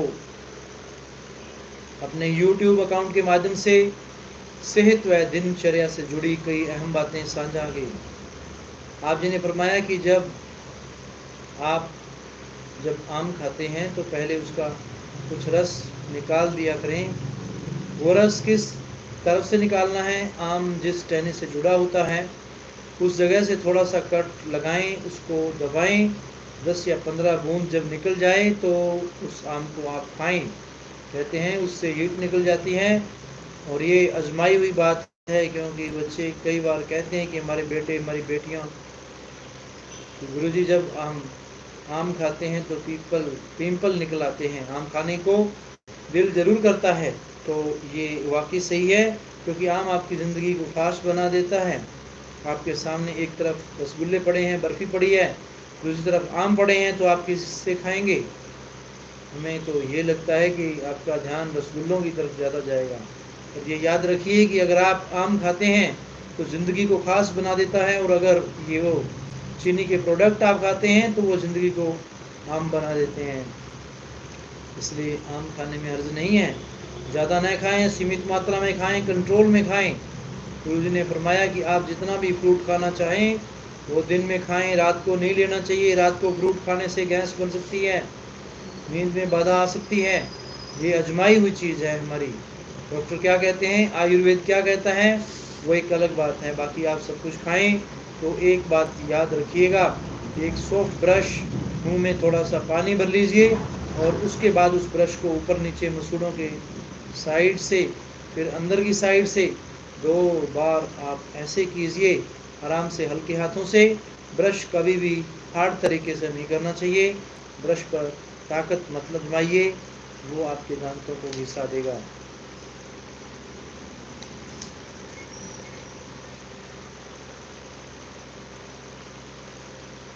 भाइयों बहनों, आप सुन रहे हैं कि हमें समाज को, राष्ट्र को, स्वास्थ्य को कैसे अच्छा बनाना है, कैसे सुधार करने हैं। ये बहुत ही ज़रूरी बातें, विचारशील हैं, विचाराधीन हैं। समय बदलता रहता है, घबराइए नहीं, अच्छा समय भी आने वाला है। हमारे भारत के प्रधानमंत्री नरेंद्र मोदी जी के द्वारा हमें विश्वास दिलाया गया है, अच्छे दिन भी आएंगे, अर्थात अच्छा समय भी आएगा। कई बार आपका बहुत अच्छा समय चलता है तो आपको समय का पता नहीं चलता, लेकिन जब गम, दुख, दर्द, चिंता, परेशानी आ जाती है, हताश हो जाते हैं, तो आप हर तरह से वैसे लगता है कि समय रुक गया है। एक एक पल यूं गुजरता है जैसे घंटे गुजर रहे हों, एक एक दिन यूं गुजरता है जैसे महीने गुजर रहे हों। तो आपको लगता है मेरा कोई नहीं। ये आपका भ्रम है। आपका वो है जो सारी दुनिया का मालिक है, वो तो आपके अंदर है। तो समय अगर बुरा आया है, अच्छा भी आएगा, पर अगर अच्छा आया है तो उसमें अच्छाई का काम करते चलें, तो यकीन मानिए वो समय अच्छा ही रहेगा। गुरु जी ने फरमाया, आपने इस दौरान ऑनलाइन से अनेकों कार्यक्रम प्रस्तुत किए, करीब 5 वर्ष के अंतराल से अपने सोने महबूब सदगुरु से रूबरू हुई संगत में वैराग का भाव आंसू बनकर समुद्र की भांति उमड़ रहा था। अपने रूहानी रूबरू कार्यक्रम में माया की समय बदलता रहता है। समय कभी एक जगह रुकता नहीं, कभी घड़ी को एक जगह रुकते हुए देखा है नहीं। आप रुकने नहीं देते, सेल डाल देते हैं। तो हमारे समय की घड़ी में भगवान जी हमेशा पावर रखते हैं ताकि समय चलता रहे, बदलता रहे। तो बुरे समय में घबराइए नहीं, यकीन मानिए बुरा आया है तो आने वाला समय में अच्छा समय भी आपके इंतजार में है। कई लोग कहते हैं कि बिल्ली ने रास्ता काट दिया, हम तो जाते नहीं। पढ़े लिखे भी भ्रम करते हैं। पुरातन समय में तो भ्रम था, पाखंड था, पाखंड था ही। बिल्ली बेचारी ये कहती है कि ये 2 टांगों वाला कहाँ से आ गया, मेरा रास्ता काट रहा है। और आप कहते हैं कि मेरा रास्ता बिल्ली काट रही है। बिल्ली की जीटी रोड नहीं होती, वो तो बेचारी यहाँ से जगह मिलेगी वहीं भागेगी, रास्ता तो आप उसका काट रहे हो। तो इस पाखंड में मत पड़िए, इस भ्रम में मत पड़िए। भाइयों बहनों,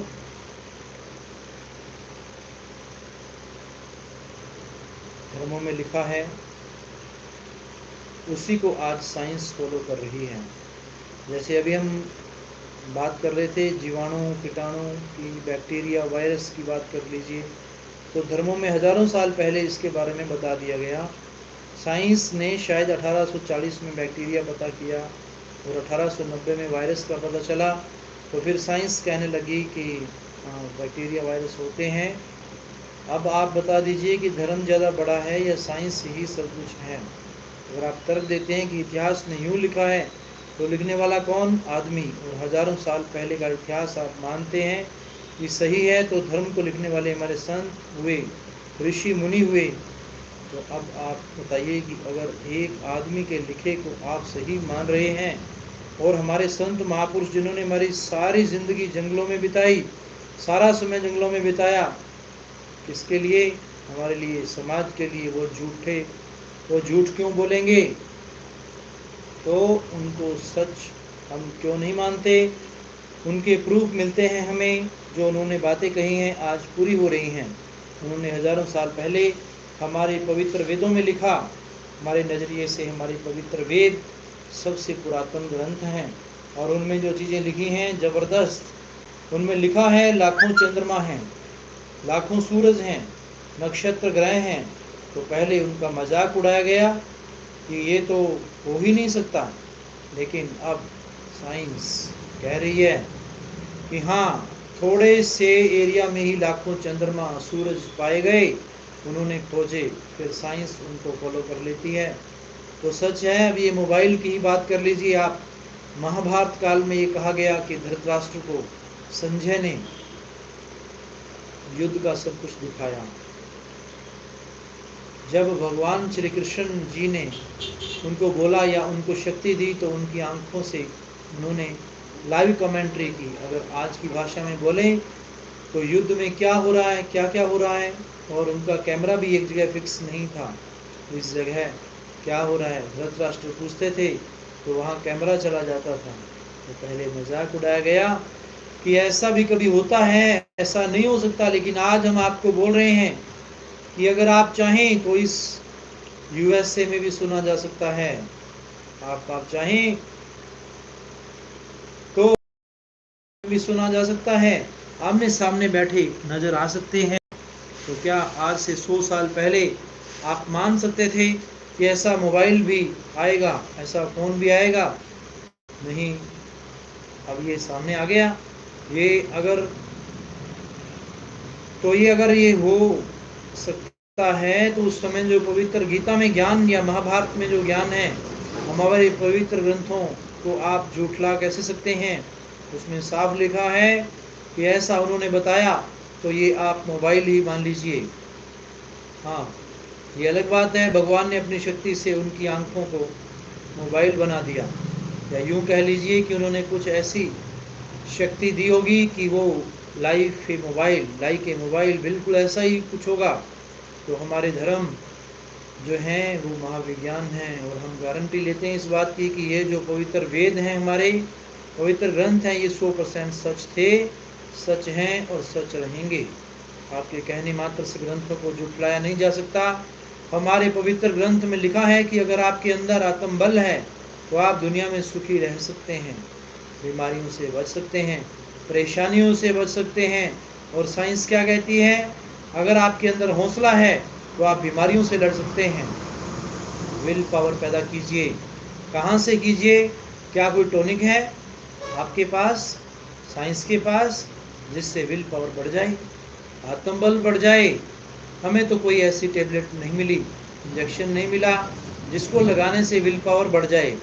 हमारे पवित्र धर्मों में पवित्र ग्रंथों में साफ लिखा है कि आत्मबल बढ़ाने के लिए आत्मिक चिंतन करना पड़ता है, और आत्मिक चिंतन के लिए ओम हरि अल्लाह वाहिगुरु राम का नाम लेना पड़ता है। उससे हमारे अंदर आत्मबल बढ़ेगा, आत्मिक शक्ति जागृत होगी।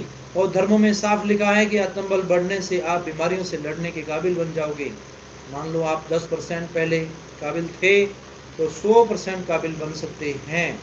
दूसरी भाषा में कहें कि एक 100% पावर वाली दवाई, टेबलेट, इंजेक्शन आपके 10% काम कर रहा था, और जैसे ही आत्मबल आपका बढ़ जाता है तो वो 10% की पावर वाला इंजेक्शन 100% वाला काम कर जाता है और मरीज़ ठीक हो जाता है।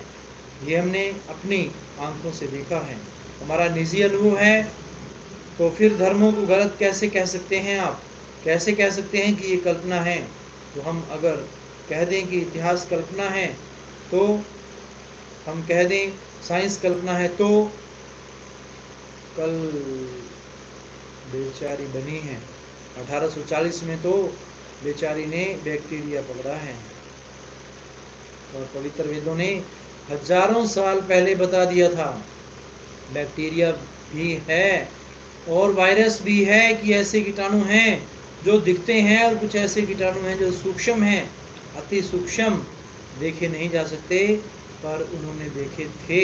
अगर आप कहते हैं कि आज लेंस से देख सकते हैं, इन चीज़ों से देख सकते हैं, तो इसका मतलब है उन्होंने देखे थे, तभी तो कहा कि अति सूक्ष्म कीटाणु हैं। तो बैक्टीरिया वायरस की खोज उन्होंने की, और झंडा आप उठा के घूम रहे हैं साइंस वाले कि नहीं भाई, साइंस बहुत बड़ी है, धर्म कोई चीज़ ही नहीं है, धर्म तो कल्पना है, ये तो फिजूल की बातें हैं। बुराइयों को त्यागने का किया जाता है आह्वान। गुरु जी ने आह्वान करते हुए फरमाया कि आज के दौर में इंसान बहुत ही उलझा हुआ है। कलयुग का भयानक समय है।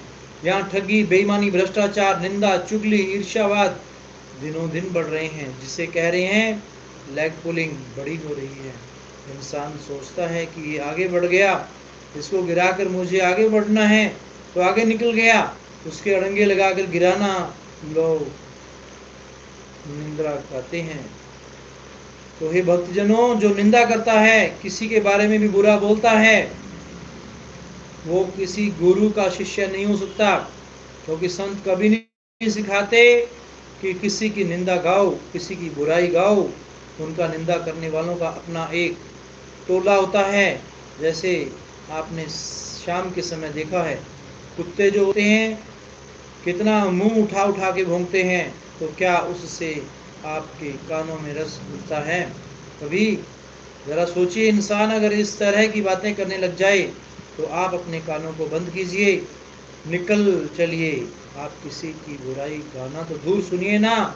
यह भक्तों की निशानियां। वो भक्त नहीं होते जो अपने आप को बड़ा बनाने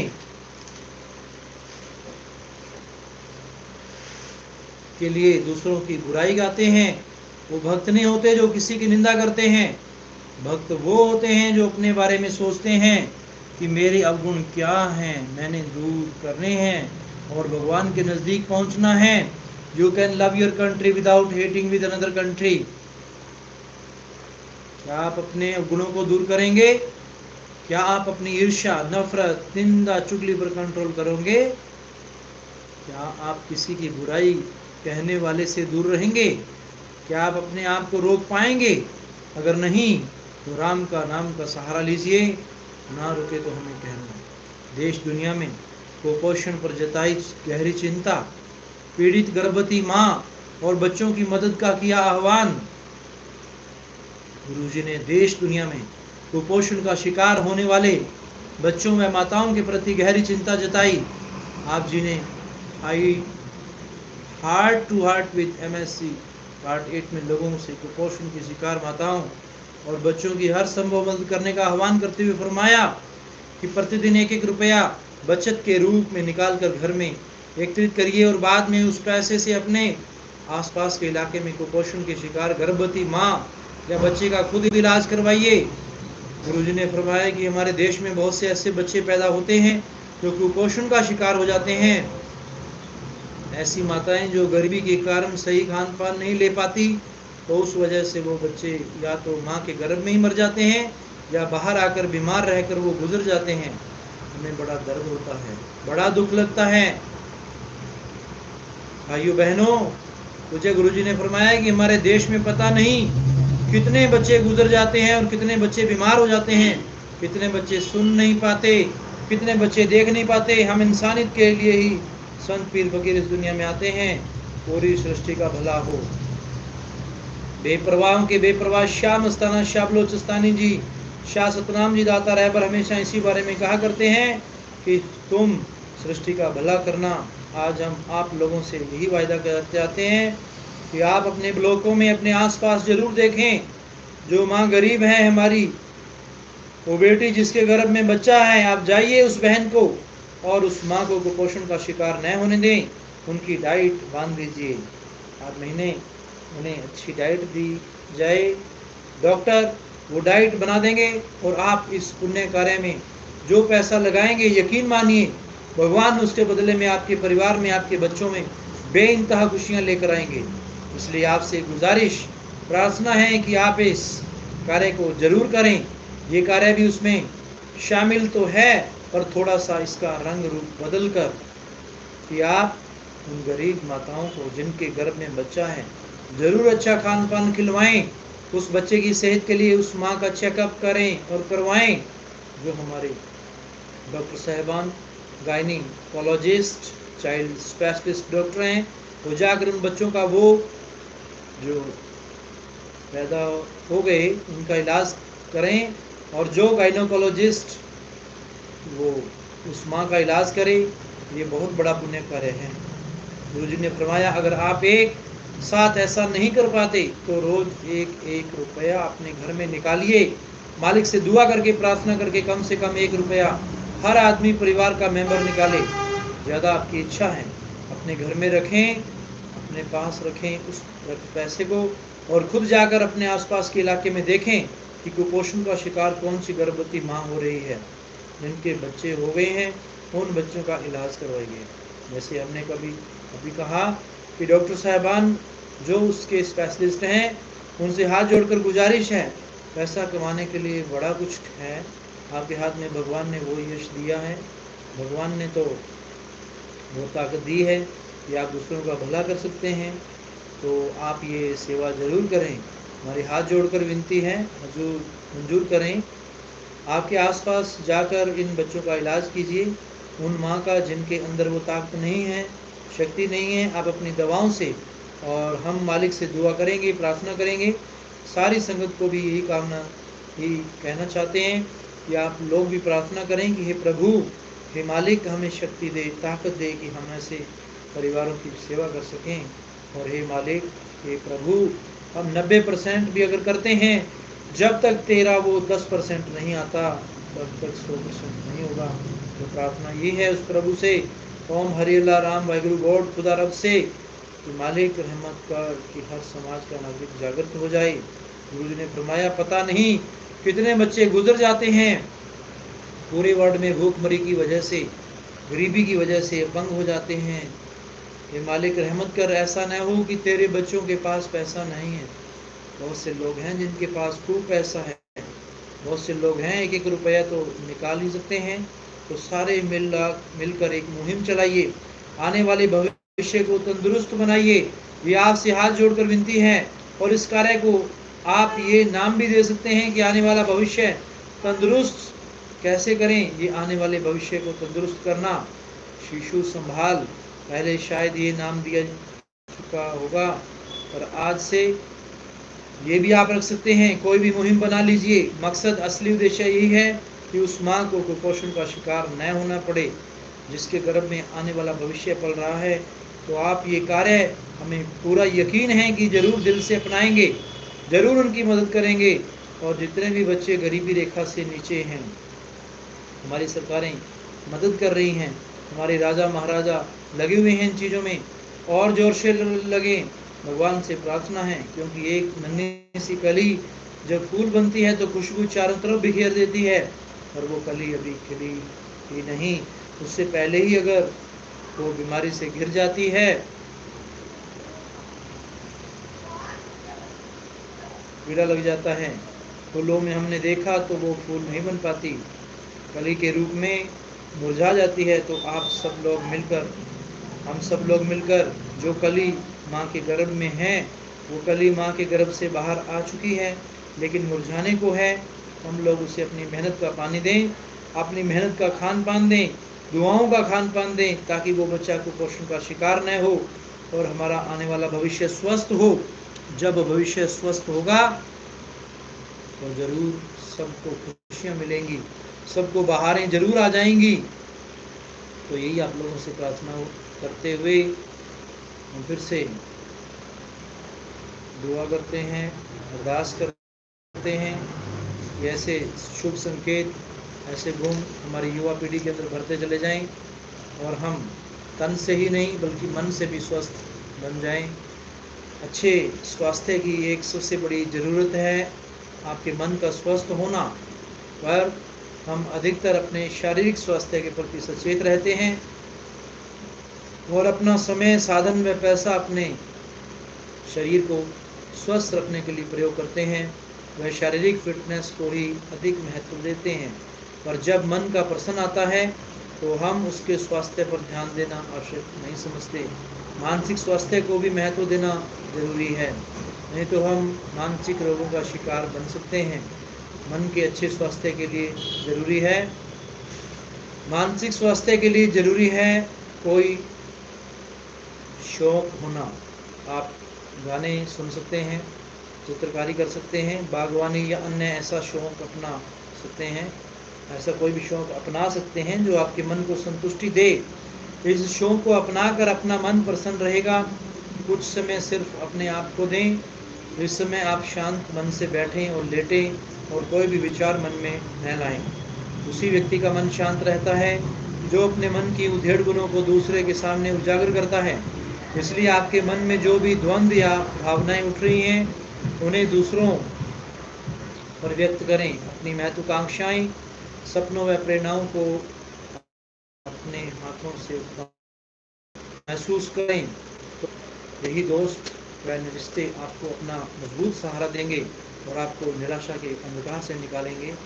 अपने अंदर स्वस्थ भावनाएं लाएं और स्वयं से ईमानदार रहिए। हमेशा याद रखें कि आप दुनिया से अपने आप को छिपा सकते हैं और स्वयं से नहीं। स्वस्थ भावनाएं आपके मन को शांत रखेंगी, जबकि नकारात्मक भावनाएं हमेशा आपको अशांत रखेंगी। कई लोगों की आदत होती है कि वे दूसरों से ईर्ष्या करके खुद को अशांत करते हैं। ऐसे लोग मानसिक रूप से दुखी रहते हैं। इसलिए बेहतर होगा कि दूसरों से जलने की बजाय आपके पास जो भी है उससे संतुष्ट रहें। आलस्य भी स्वस्थ तन मन धन का दुश्मन है, इसलिए उसे अपने पास न भटकने दें। प्रतिदिन प्रातः भ्रमण के लिए जाएं। स्वच्छ व खुली वायु आपके मन में प्रसन्नता का संचार करेगी और आप प्रसन्न मन से अपना दिन प्रारंभ करेंगे। अगर दिन का प्रारंभ प्रसन्न मन से हो तो सारा दिन अच्छा बीतता है। जब दिन समाप्त हो तो इस बात पर कुछ समय दें कि आपने सारा दिन क्या किया।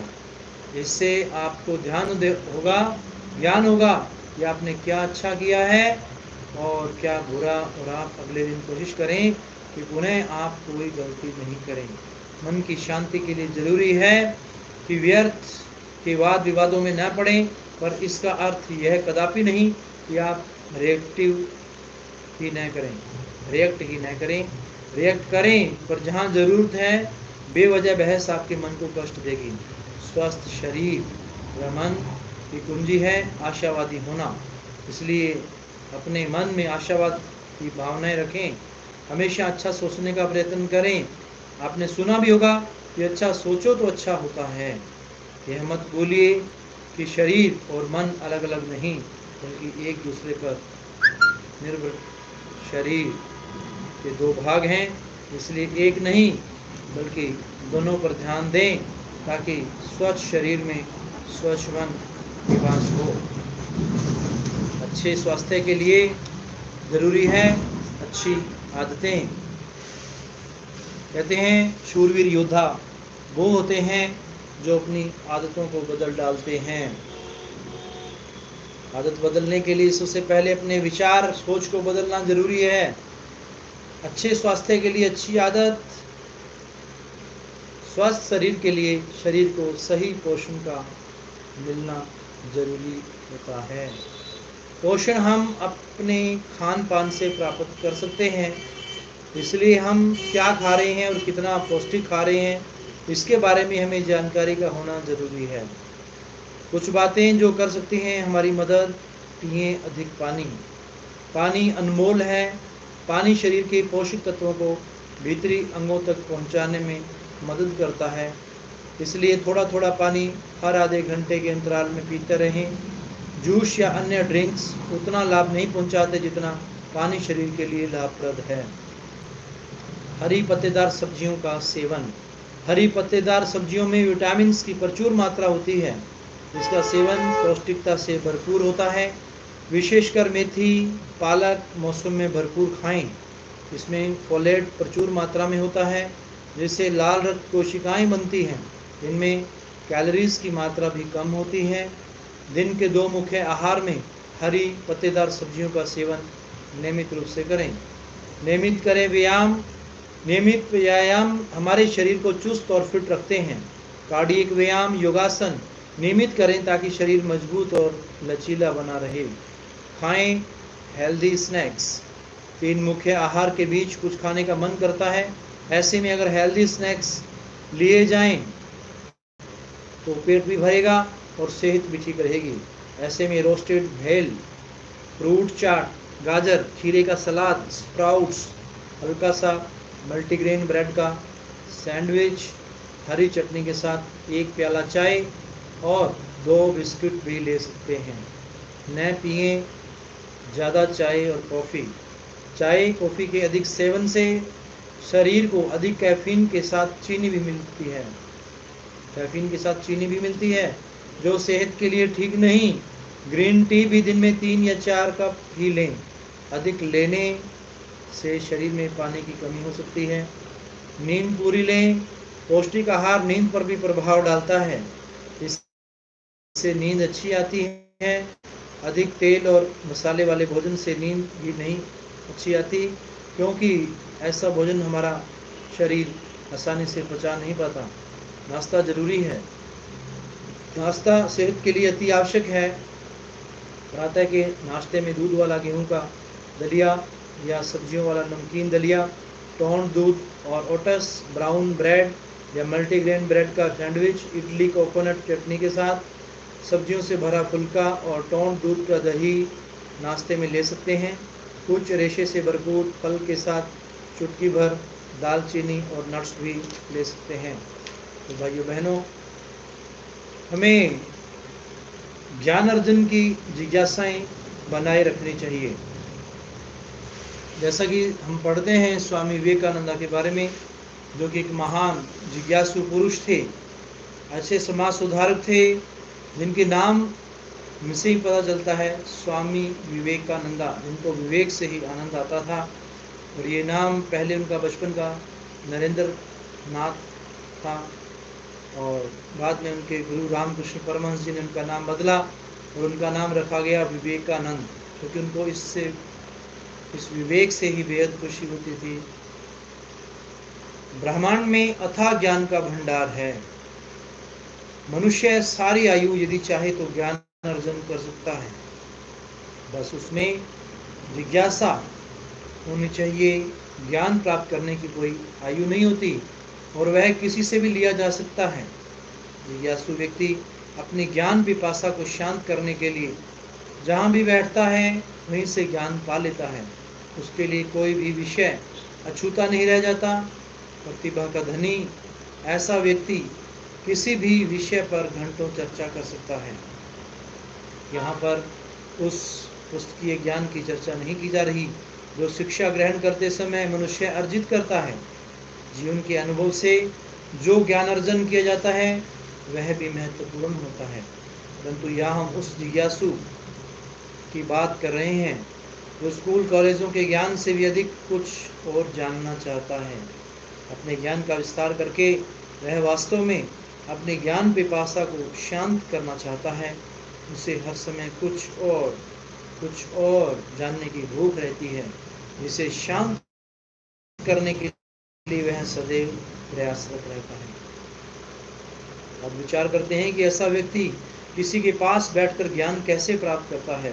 जिसके पास वह बैठता है वह उससे बोर नहीं होता। इस विषय में निम्न श्लोक का आश्रय लेते हैं। इसमें कवि ने बहुत ही सरल तरीके से समझने का प्रयास किया है। य पठती लिखती पश्यति परिप्रचतति पंडितान उपाश्रियेति तस्कै दिवाकर किरणें नलिनी दलम एव विस्तारिता बुद्धि।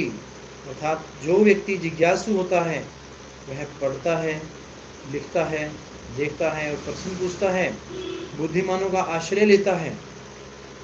उसकी बुद्धि उसी प्रकार बढ़ती है जैसे कि सूर्य की किरणों से कमल की पंखुड़ियाँ। यह श्लोक हमें यही शिक्षा दे रहा है कि जिज्ञासु का ज्ञान दिन प्रतिदिन उसी तरह बढ़ता रहता है जैसे सूर्य उदय होने पर कमल के फूल की पंखुड़ियाँ। कमल के फूल से ही उसके ज्ञान की तुलना कवि ने इसलिए की है कि रात्रि के समय कमल का फूल सिमट जाता है और जब प्रातः सूर्य देव का पदार्पण होता है तब उसकी सारी पंखुड़ियाँ फूल उठती हैं। जिज्ञासु पढ़कर लिखकर और प्रश्न पूछ करके अपने ज्ञान की वृद्धि करता है। उसका ज्ञान कमल के फूल की तरह खिलने लगता है। ज्ञान प्राप्त करने वाले मनुष्य का रंग रूप, उसकी जाति या कोई आयु मायने नहीं रखती। अपने ज्ञान के प्रकाश से वह किसी भी विद्वान को विस्मित कर सकता है। उसकी खुशबू चारों ओर फैल जाती है।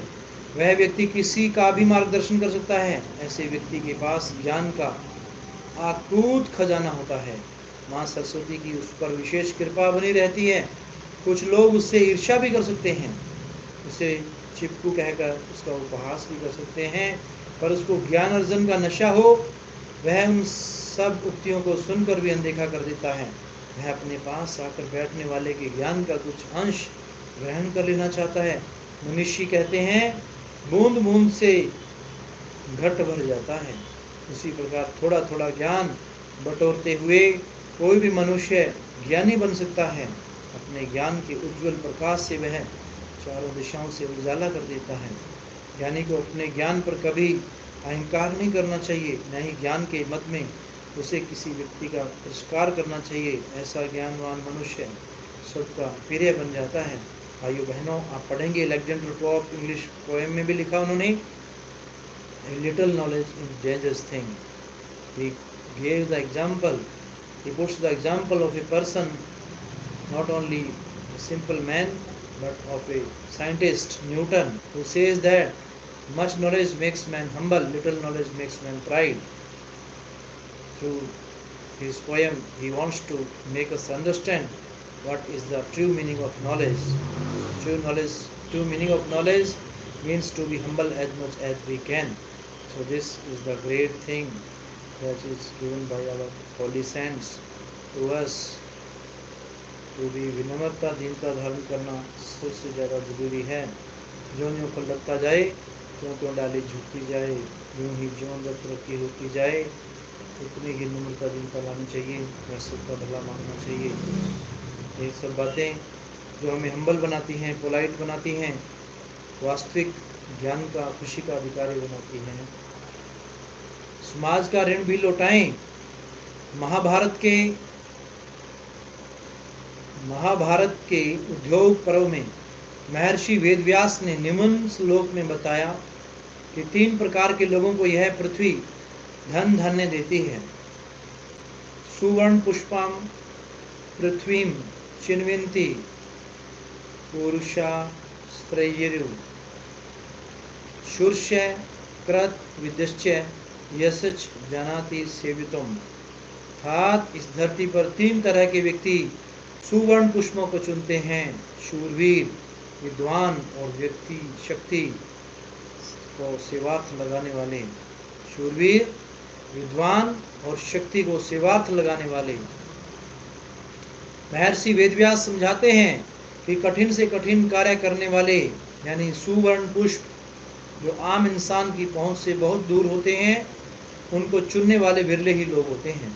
यदि हर किसी को वे फूल सरलता से प्राप्त हो जाएं, तो उनका मूल्य ही नहीं रह जाएगा।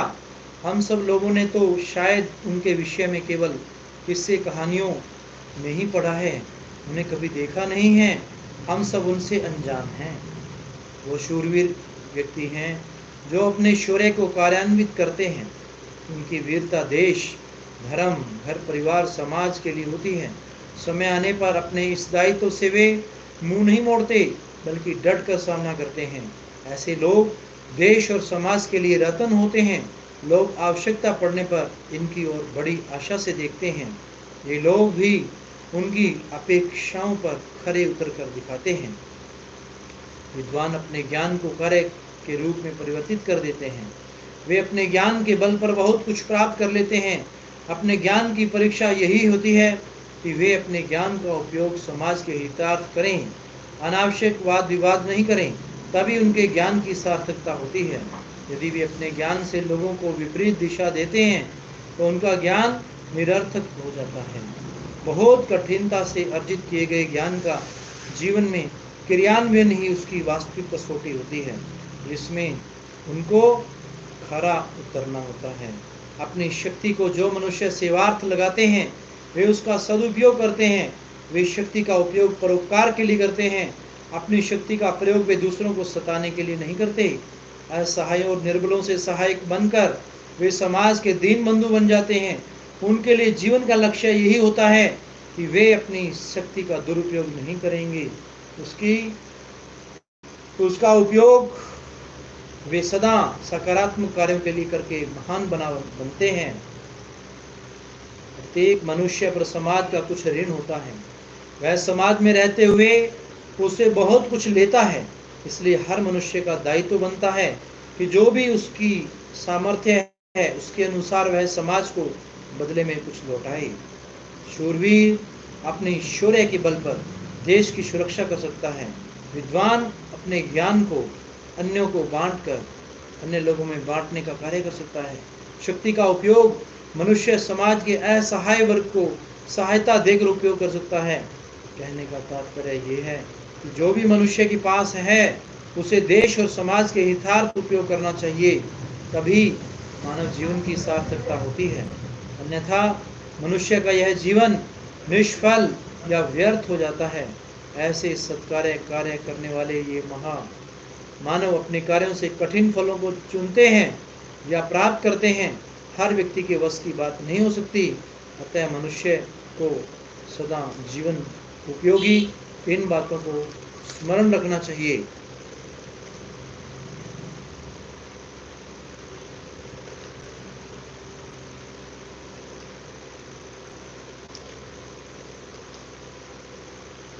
अपने स्वयं के हित में भी अपनी मेड का ध्यान रखना। आज कारखानों, फैक्ट्रियों, कार्यालयों, तो दुकानों पर ही नहीं, आप किसी भी महानगर या शहर के किसी भी मध्यम वर्गीय अथवा संपन्न परिवार में चले जाइए, वहाँ घरेलू कामकाज के लिए फुल टाइम मेड या सर्वेंट का पाया जाना स्वाभाविक है। महानगरों तथा शहरों में लोगों की व्यस्तताएं बहुत बढ़ गई हैं। पति पत्नी दोनों नौकरी अथवा व्यवसाय में होते हैं। अधिकतर परिवार एकल परिवार हैं, जहाँ घर में बड़े बुजुर्ग हैं, वे भी या तो कुछ न कुछ काम धंधा करते हैं अथवा अशक्त हैं। महानगरों तथा शहरों में लोगों की आर्थिक स्थिति भी काफ़ी सुदृढ़ हुई है। ऐसे में घरेलू कामकाज के लिए फुल टाइम मेड या सर्वेंट रखना उनकी आवश्यकता बन चुका है। वो जमाना बीत चुका है जब एक उच्च पदस्थ कामकाजी महिला भी अनिवार्यतः किचन का काम सारा करती थी। महानगरों और शहरों की आज की अत्यंत व्यस्त है और भागदौड़ भरी जिंदगी में सामान्य परिवारों के लिए अब यह संभव ही नहीं रहा। यातायात और संचार के साधनों में बेशक बेहद तेजी आई है, लेकिन साथ ही काम के घंटों में भी वृद्धि हुई है। ऐसे में एक प्रोफेशनल कपल के लिए बिना सहाय के घर चलाना असंभव है। सुदृढ़ आर्थिक स्थिति के परिवारों की गैर कामकाजी महिलाएं फिर कैसे बिना मेड के काम चला सकती हैं। कहने का तात्पर्य ये है कि मेड या सर्वेंट महानगरों अथवा शहरों के सामाजिक जीवन का एक जरूरी हिस्सा हो गया है। वैसे भी जहाँ पति पत्नी दोनों काम करते हों अथवा परिवार की आय काफ़ी हो, मेड या सर्वेंट रखना महंगा सौदा नहीं है। अन्य खर्चों के मुकाबले मेड या सर्वेंट रखने का खर्चा अपेक्षाकृत कम ही पड़ता है और लाभ ज़्यादा बैठता है। मेड के तौर पर काम करने वाली ये लड़कियां प्राय पिछड़े इलाकों से होती हैं। वास्तव में जिन राज्यों अथवा क्षेत्रों से ये लड़कियां आती हैं, वहाँ सुविधाओं की बात तो दूर, पेट भरने के लिए 2 वक्त की रोटी, तन ढकने के लिए कपड़े और सर पर सही छप्पर भी नहीं होता। वहाँ बहुत गरीबी और अभाव है। गरीबी, भूखमरी और अभावों से त्रस्त व्यक्ति क्या कुछ नहीं गुजरता। मेड के तौर पर काम करने वाली लड़कियाँ प्राय 10-12 साल से लेकर 20-25 साल तक की होती हैं। ये लड़कियाँ देश के विकास को गति देने वाले के जीवन को गति प्रदान करती हैं। अतः उनके बारे में सोचना, उनको शोषण से बचाना, इनके विकास के लिए काम करना हमारा नैतिक कर्तव्य नहीं, हमारे अपने हित में भी है, क्योंकि मेड के बिना हमारा काम चल ही नहीं सकता। अतः मेड को अपने यहाँ रोके रखने के लिए उसका सही ध्यान रखना बेहद जरूरी है। जो लोग हमारी सेवा में संलग्न होते हैं, उनकी हमें कम ही चिंता होती है।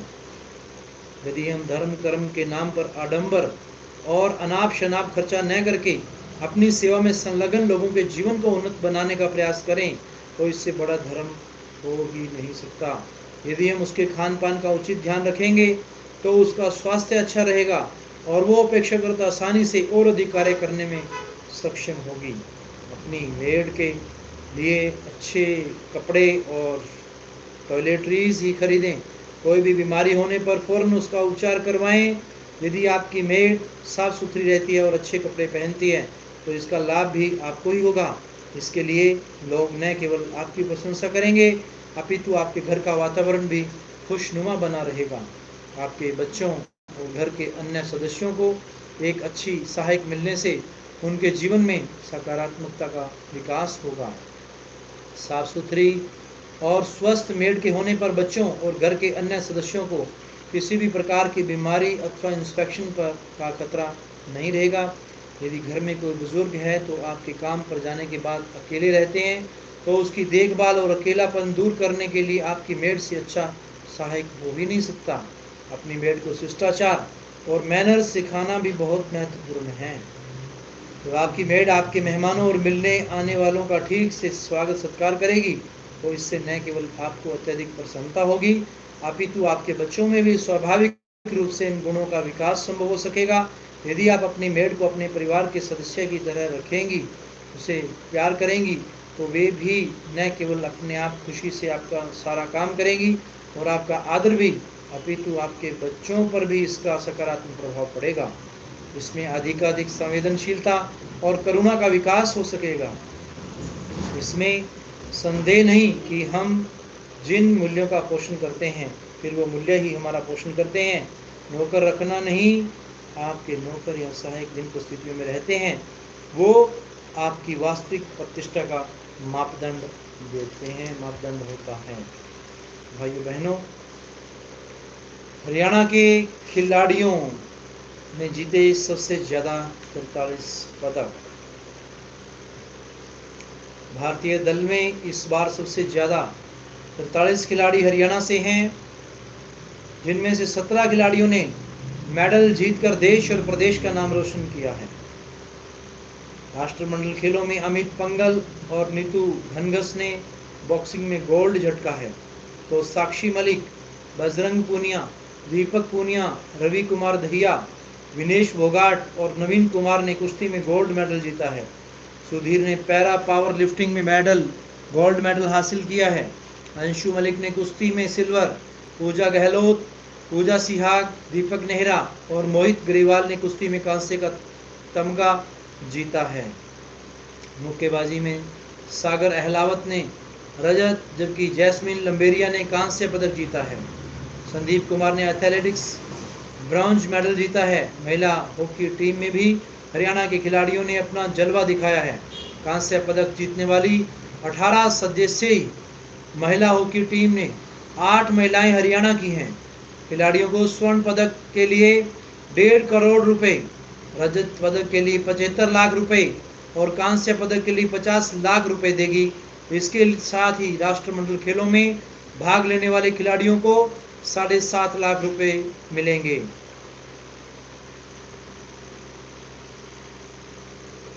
राष्ट्रमंडल खेल भारत का स्वर्णिम बर्मिंघम भारत ने 61 पदक के साथ पदक तालिका में चौथे सर्वश्रेष्ठ देश के रूप में अपना स्थान हासिल करते हुए राष्ट्रमंडल खेल 2020 में अपनी शानदार उपस्थिति दर्ज करवाई। बर्मिंघम राष्ट्रमंडल खेलों में 28 जुलाई से 8 अगस्त तक चले मुकाबलों में लगभग 200 भारतीय एथलीटों ने 1600 विभिन्न खेलों में भाग लिया। भारत ने 22 स्वर्ण, 16 रजत और 23 कांस्य पदक जीते।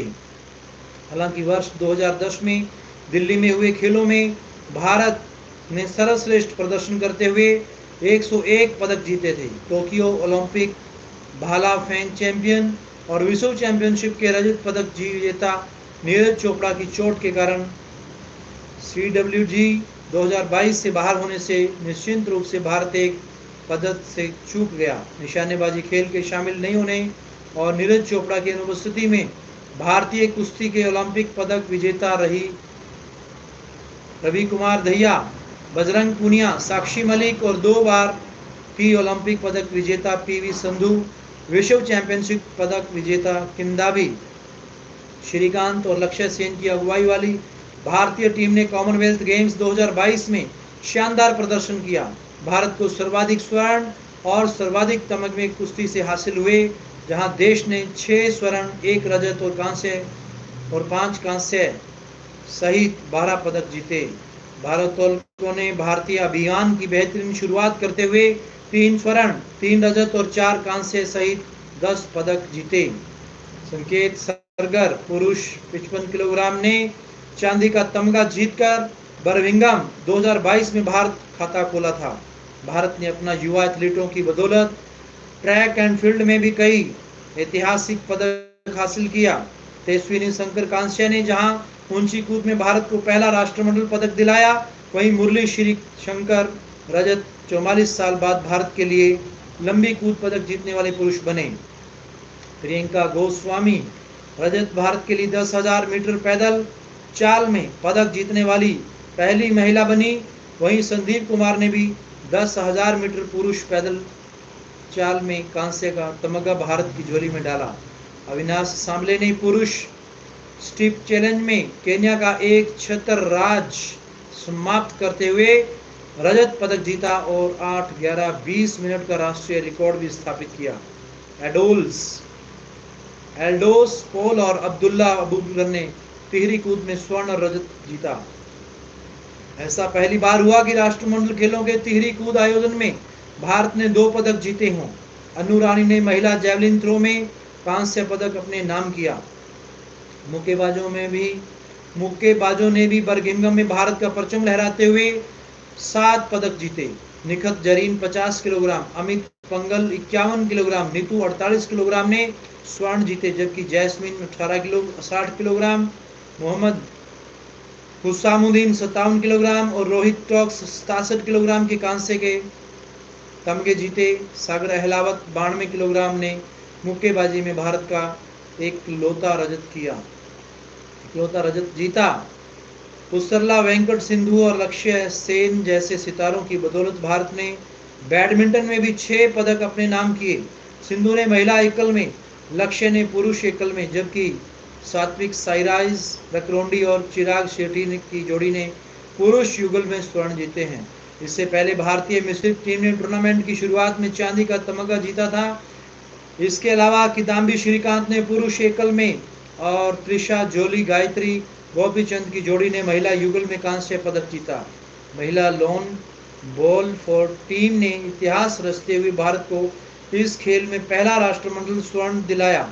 पुरुष 4 टीम ने भी लॉन बॉल में चांदी का तमगा हासिल किया। भारतीय महिला क्रिकेट टीम ने राष्ट्रमंडल खेलों में पहली बार महिला क्रिकेट के आयोजन का स्वागत करते हुए रजत पदक जीता। पुरुष रजत और महिला कांस्य टीमों ने हॉकी में भारत का परचम लहराया।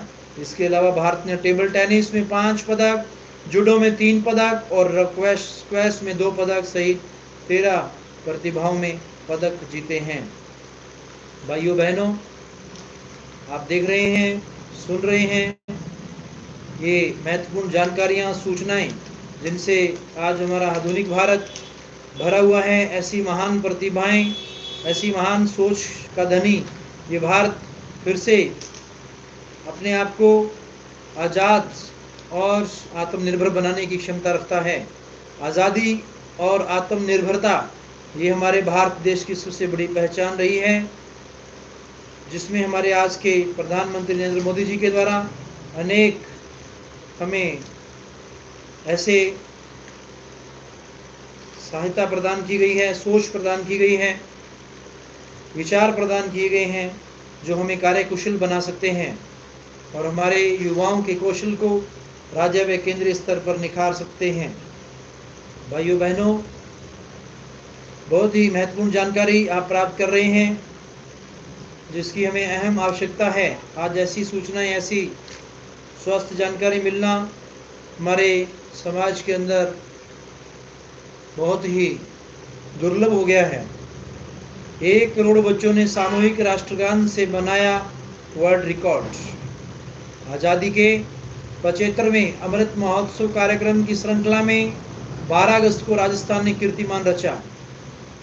सरकारी निजी स्कूलों के 1.1 करोड़ से अधिक बच्चों ने देशभक्ति गीतों का सामूहिक गान कर विश्व रिकॉर्ड बनाया। वर्ल्ड बुक ऑफ रिकॉर्ड के उपाध्यक्ष प्रथम भल्ला ने सीएम को विश्व रिकॉर्ड का प्रोविजनल सर्टिफिकेट दिया। सीएम ने इसे बच्चों और प्रदेश को समर्पित किया। शशि थरूर फ्रांस के सर्वोच्च सम्मान से सम्मानित। शशि थरूर फ्रांस के सर्वोच्च सम्मान से सम्मानित कांग्रेस नेता शशि थरूर को फ्रांस सरकार का सर्वोच्च नागरिक पुरस्कार Chevalier de la Legion d'honneur प्रदान किया गया। उन्हें यह सम्मान इसलिए दिया गया क्योंकि उन्होंने 2021 में फ्रेंच में भाषण दिया था। शशि थरूर को भी 2010 में स्पेनिश सरकार द्वारा इसी तरह का सम्मान Encomienda de la Real Orden Española de Carlos दिया गया था। यह सम्मान शांति काल में 20 साल की नागरिक उपलब्धि वाले लोगों या युद्ध के समय में असाधारण सैन्य बहादुरी का प्रदर्शन करने वालों को दिया जाता था। महाराजा प्रताप सिंह 1918 में यह सम्मान पाने वाले पहले भारतीय थे। तब से अब तक 40 से अधिक भारतीयों को यह सम्मान दिया जा चुका है, जिसमें 1983 में JRD टाटा, 1987 में सत्यजीत रे श्रीधरन, 2007 में अमिताभ बच्चन, 2007 में लता मंगेशकर, 2014 में शाहरुख खान, 2016 में कमल हसन, 2016 में रतन टाटा व 2018 में अजीम प्रेमजी शामिल हैं। भारत का विदेशी मुद्रा भंडार 572.978 अरब डॉलर पर पहुंचा। 5 अगस्त 2022 को समाप्त हुए सप्ताह के दौरान भारत का विदेशी मुद्रा भंडार 1897 मिलियन डॉलर की गिरावट के साथ 572.978 अरब डॉलर पर पहुंच गया। विश्व में सर्वाधिक विदेशी मुद्रा भंडार वाले देशों की सूची में भारत चौथे स्थान पर है। इस सूची में चीन पहले स्थान पर है। इसे फॉरेक्स रिजर्व या आरक्षित निधियों का भंडार भी कहा जाता है। ये किसी देश की अंतर्राष्ट्रीय निवेश स्थिति का एक महत्वपूर्ण भाग है। इसमें केवल विदेशी रुपए, विदेशी बैंकों की जमाओं, विदेशी ट्रेजरी बिल और अल्पकालिक अथवा दीर्घकालिक सरकारी परिसंपत्तियों को शामिल किया जाना चाहिए, परंतु इसमें विशेष आहरण अधिकारियों, सोने के भंडारों और अंतर्राष्ट्रीय मुद्रा कोष की भंडार अवस्थितियों को शामिल किया जाता है। आज़ादी के अमृत महोत्सव पर स्माइल 75 योजना शुरू। स्माइल 75 पहल के तहत सामाजिक न्याय और अधिकारिता मंत्रालय ने भीख मांगने वाले व्यक्तियों के व्यापक पुनर्वास के लिए 75 नगर निगमों को चिन्हित किया है। यह पहल आज़ादी का अमृत महोत्सव के तहत शुरू की गई है। वर्ष 2025-26 तक इस योजना को लागू करने के लिए सामाजिक न्याय एवं अधिकारिता मंत्रालय ने 100 करोड़ रुपए आवंटित किए हैं। स्थानीय शहरी निकाय, नागरिक समाज संगठन या गैर सरकारी संगठन भीख मांगने के कार्यों को संगठित प्रयासों से संबोधित करने में महत्वपूर्ण भूमिका निभाते हैं। Bombay prevention of begging act BPBA 1959 के अनुसार भारत में दिल्ली और मुंबई शहरों में भीख मांगना एक आपराधिक कृत्य है। इस अधिनियम के तहत समाज कल्याण विभाग के अधिकारी पुलिस के सहयोग से छापेमारी करते हैं और भिखारियों को पकड़ते हैं। बाद में उन पर विशेष अदालतों में मुकदमा चलाया जाता है। उन्हें भिखारी अदालत कहा जाता है।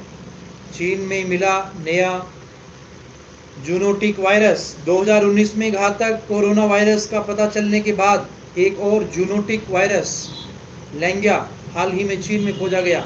यह एक प्रकार का हेनियापावायरस है और इसे लैंगिया हेनियापावायरस कहा जाता है। यह चीन के शेडोंग और हेनान प्रांतों में पाया गया और अब तक 35 लोगों को संक्रमित कर चुका है। लैंगिया वायरस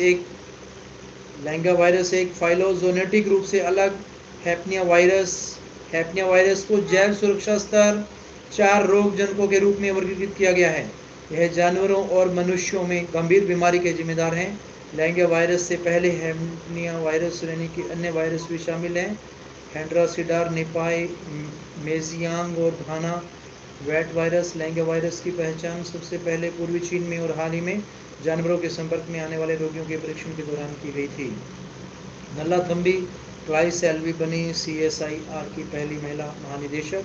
नल्ला थम्बी क्लाई सेल्वी को 10 अगस्त को वैज्ञानिक और औद्योगिक अनुसंधान परिषद की पहली महिला महानिदेशक के रूप में नियुक्त किया गया है। वह वरिष्ठ इलेक्ट्रोमैकेनिकल वैज्ञानिक है और उन्हें 2 साल के लिए नियुक्त किया गया है।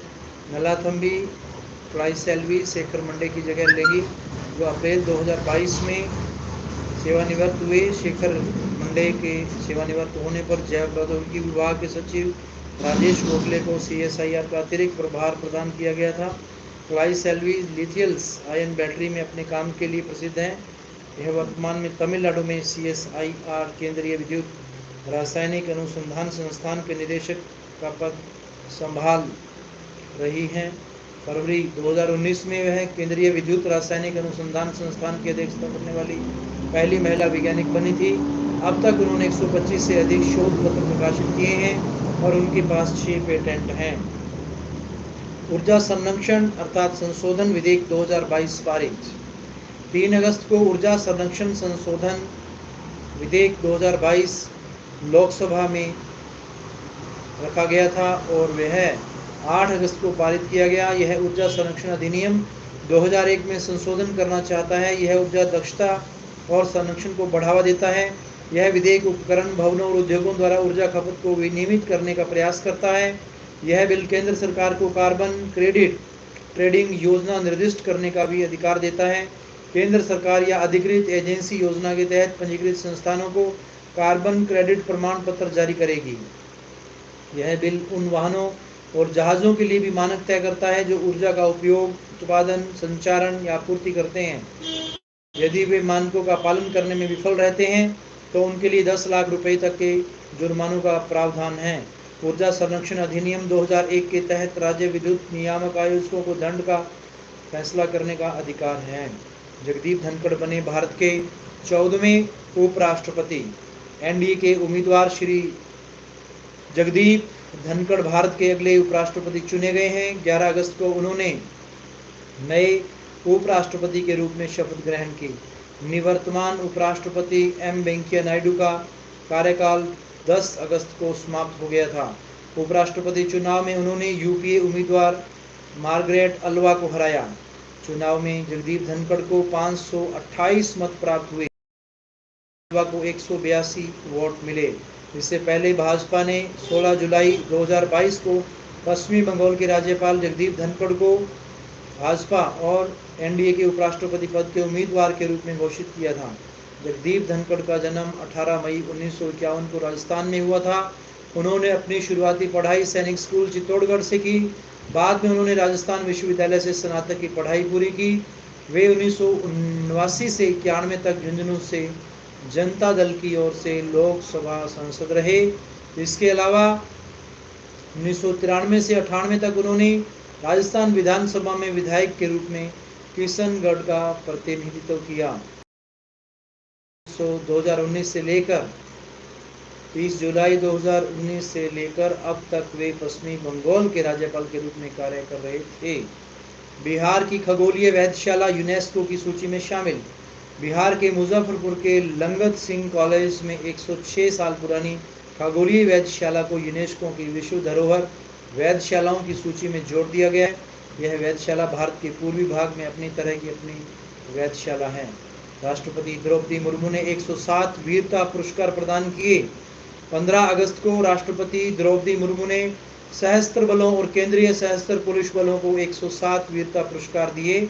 इसमें 3 कीर्ति चक्र और 13 शौर्य चक्र शामिल हैं। इसके अलावा 81 सेना मेडल,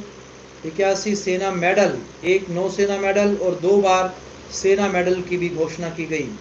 ऑपरेशन त्रिकृत और ऑपरेशन स्नो लोपर्ड जैसे सैन्य अभियानों में उनके महत्वपूर्ण योगदान का सम्मान करने के लिए भारतीय सेना के लिए 40 मेंशन इन डिस्पैच, भारतीय वायुसेना के लिए और दूसरा आर्मी डॉग एक्सेल मरणोपरांत के लिए भी राष्ट्रपति द्वारा अनुमोदित किया गया।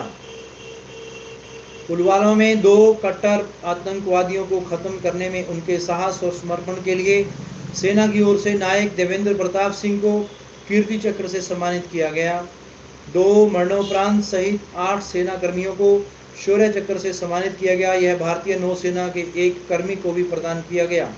8 शौर्य चक्र विजेताओं में से 2 पैरा स्पेशल फोर्स के हैं, जबकि बाकी कश्मीर घाटी में राष्ट्रीय राइफल्स से भी हैं। सभी शौर्य पुरस्कार जम्मू और कश्मीर में आतंकवाद विरोधी अभियानों के संचालन के लिए दिए गए।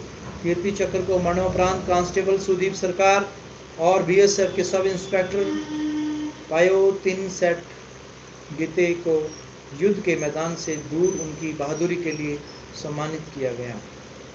चिनाब रेलवे ब्रिज के गोल्डन जॉइंट का हुआ उद्घाटन। चिनाब रेलवे पुल के गोल्डन जॉइंट का उद्घाटन 13 अगस्त 2022 को किया गया। इसे आज़ादी का अमृत महोत्सव मनाने के लिए राष्ट्रीय ध्वज से सजाया गया था। यह दुनिया का सबसे ऊंचा रेलवे ब्रिज है। यह एक स्टील और कंक्रीट का मेहराबदार पुल है जिसका निर्माण जम्मू और कश्मीर के रिहायशी जिले में बकवल और कोरी के बीच किया गया है।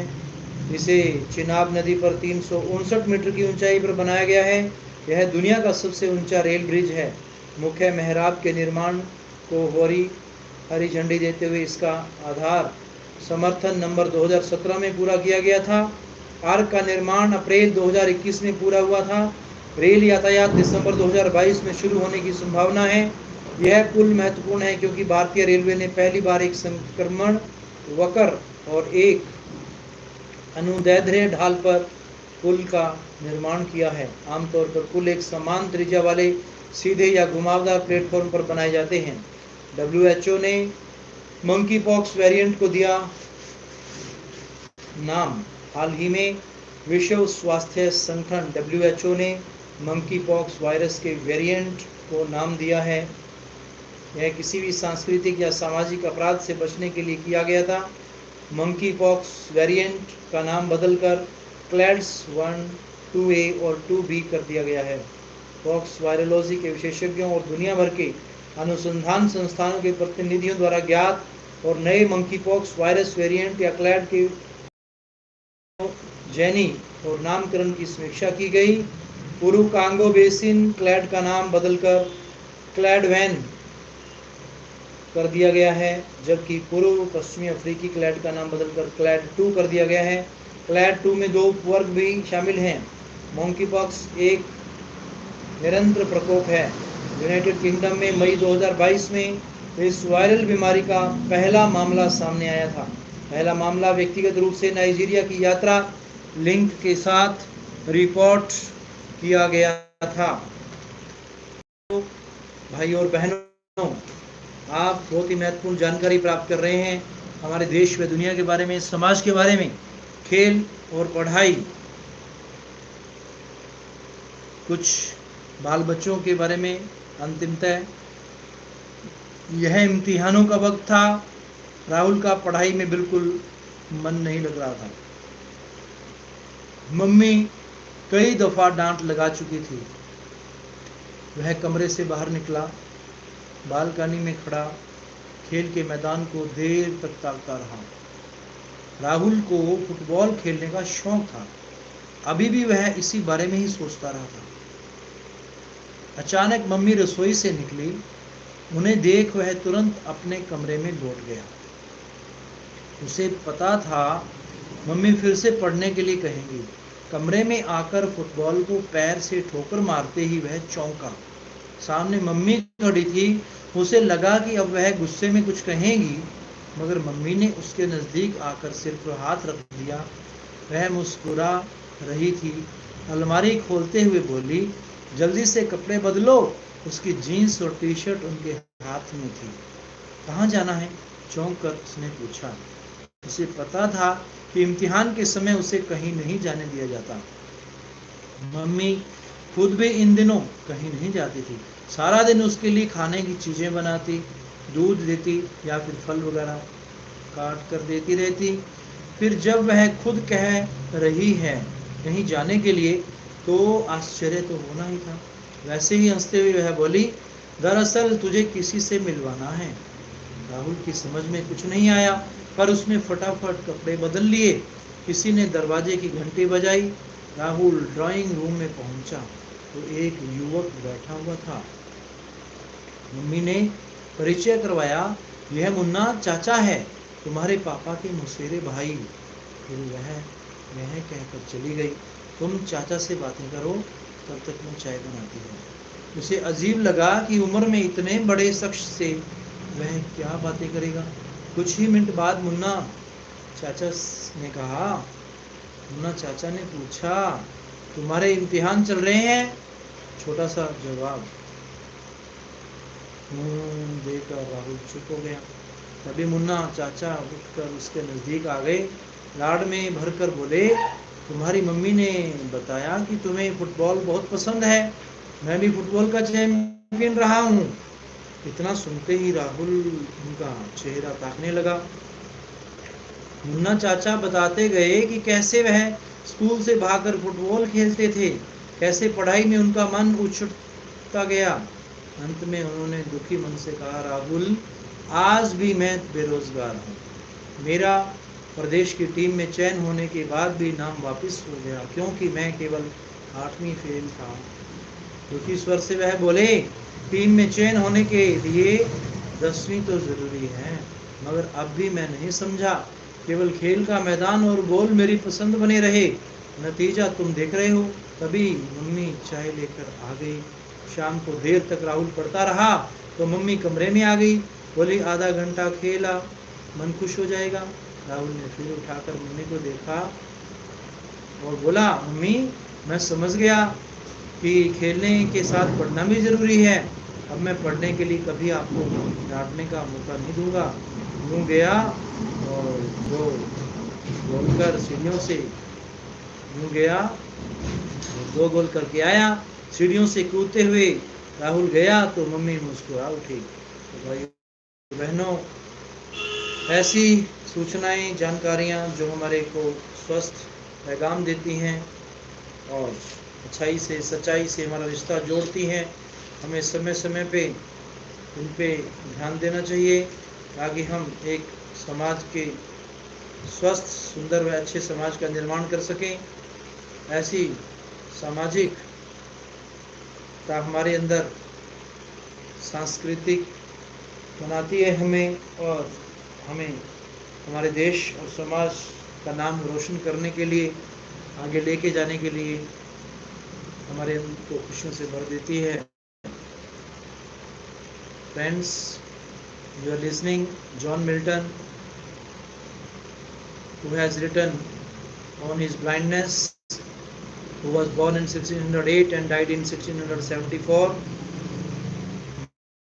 Joel Milton is, by common consent, one of the greatest names is English poetry. Born in 1608, about 8 years before Shakespeare died. Milton became totally blind in 1652 when he was 54 years of age. He died in 1674. Politically and in his religious beliefs, he was a Puritan, but he was far from sharing the average Puritan's aversion to art and beauty. Some of his early poems, like El Allegro, Second Pensereso, Camus, and Lycidas, are among the very best of their kinds. His sonnets on his blindness is prescribed were written when he was engaged in public life and holding high office under Cromwell in England's brief period as a republic are in a class by themselves. They are written on the Petrarchan model, but the model is now generally called Milton's sonnet. His epics Paradise Lost and Paradise Regained and his dramatic poem Samson Agonistes were all written after he became blind. These are absolutely unequaled. Milton's work shows a strong sense of moral values, vast learning, refined sensitivity, and a rich imagination. His style and diction are incomparably lofty and majestic. So please keep your presence continue for some time. After some time,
I thank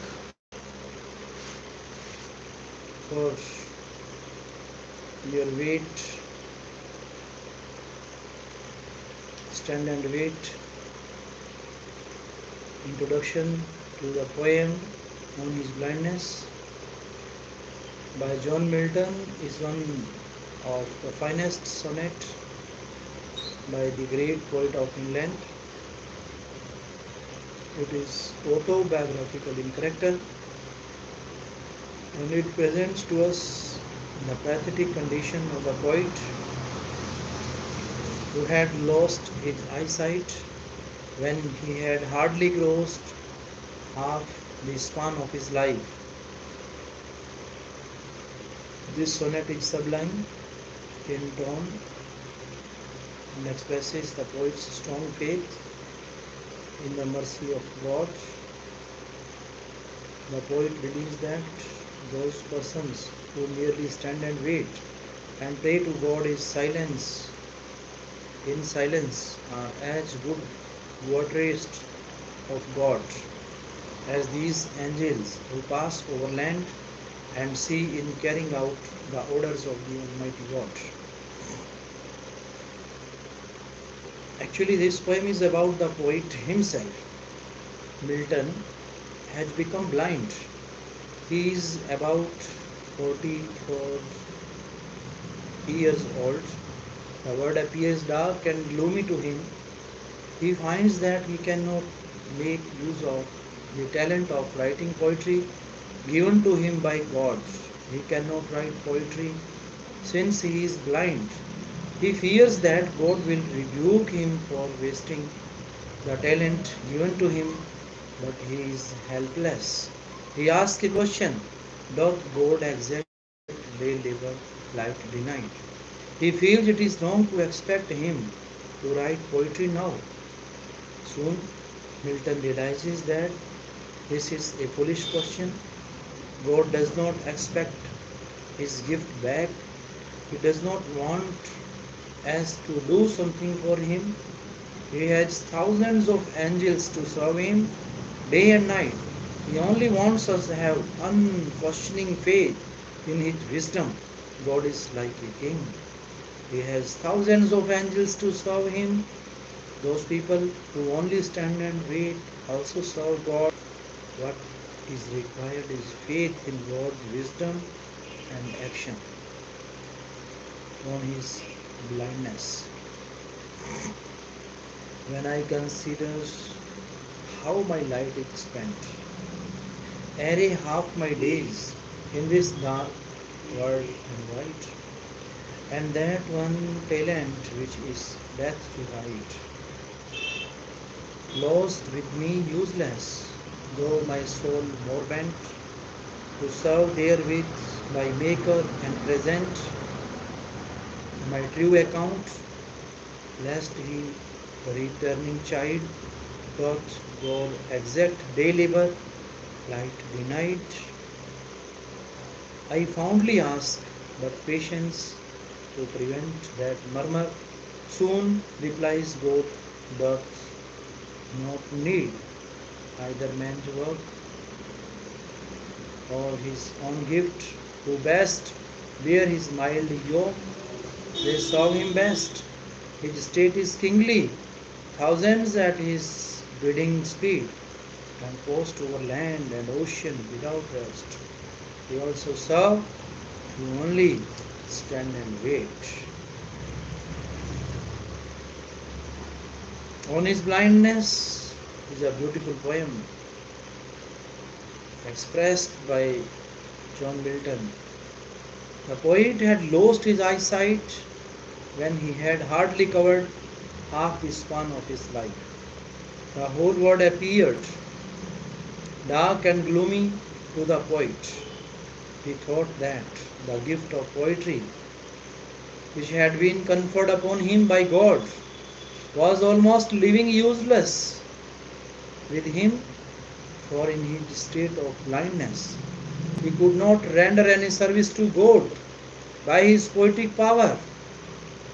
His soul was greatly inclined to write good poem, in praise of the Almighty and thereby present to him a true account of this poetic gift which he had bestowed on him.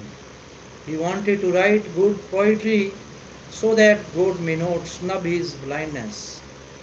There was no help for the blind poet, sometimes being aggrieved in his heart. He would ask to himself in a complaining mood whether God requires full work from a man who had been deprived of eyesight. Though such a questioning only showed the foolishness of the poet, for he never wanted to question the wisdom of God.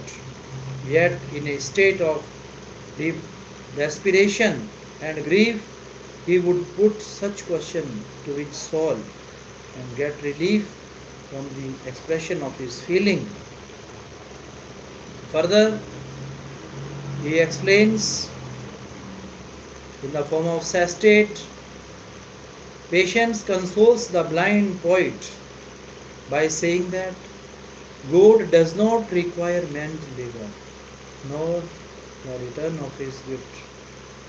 His kingdom is very wide, it is inconceivably splendid and rich. Thousands of angels are at its service. At the slightest command of God, they moreover land, they move over land and sea and carry out his wishes like faithful servants. Those persons who cannot render such an achievement,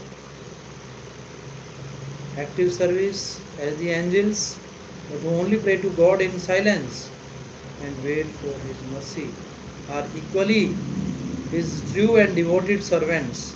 This feeling brings relief to the aggrieved heart of the poet, and he calmly resigns himself to the God. Further, in the conclusion of this poem, he says, Milton became blind. He had not written much by his time. He had great talent of writing poetry.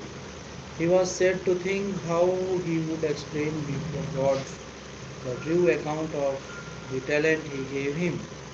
He asked a question about God's exact day labor, light denied, but it was a sinful act to question God's action. Patience gave him the reply, God is kingly, he only wants complete surrender and full faith in him. God is the King of kings, the kingdom of God is kingly. Thousands of angels serve him, they convey his message all over the universe. They follow his orders. Those who resign themselves completely to the will of God also serve him. Those who quietly stand in his presence and wait for their turn also serve him. The poet believes that people who simply stand and wait to do active service are as good servants of God as those who are actually performing active duties. Critical appreciation of this poem on his blindness is one of the finest sonnet in English poetry. It is an autobiographical sonnet and brings before us the personality and character of the blind poet Milton. It tells us that Milton had become blind when he had hardly covered half the span of his life. The state of his life after his period of his blindness was one of the grief and despair. The poet had lost all sense of cheerfulness in the world. The whole world appeared dark and gloom to the poet. His life became a sad story of pathos with no bright landmark except the worship of God. On his blindness is one of the noblest poems in the English language. It embodies Milton's faith in God's mercy. It is an autobiographical poem. The poet speaks about his blindness. The poet lost his eyesight when he had hardly spent half of his life. The world to him appeared dark and gloomy. He thought that God's gift of poetry to him was lying useless with him. He thought that he would not be able to render any service to God by his poetic gift. In a state of desperation and sadness, he asked himself whether God requires work from a man who has been deprived of his eyesight. Patience tells the poet that God neither made man's labor nor wants the return of his gift.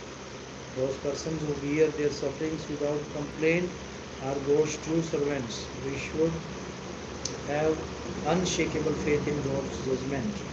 The sonnet brings before us the religious faith of the poet and his strong belief in the benignity and mercy of God.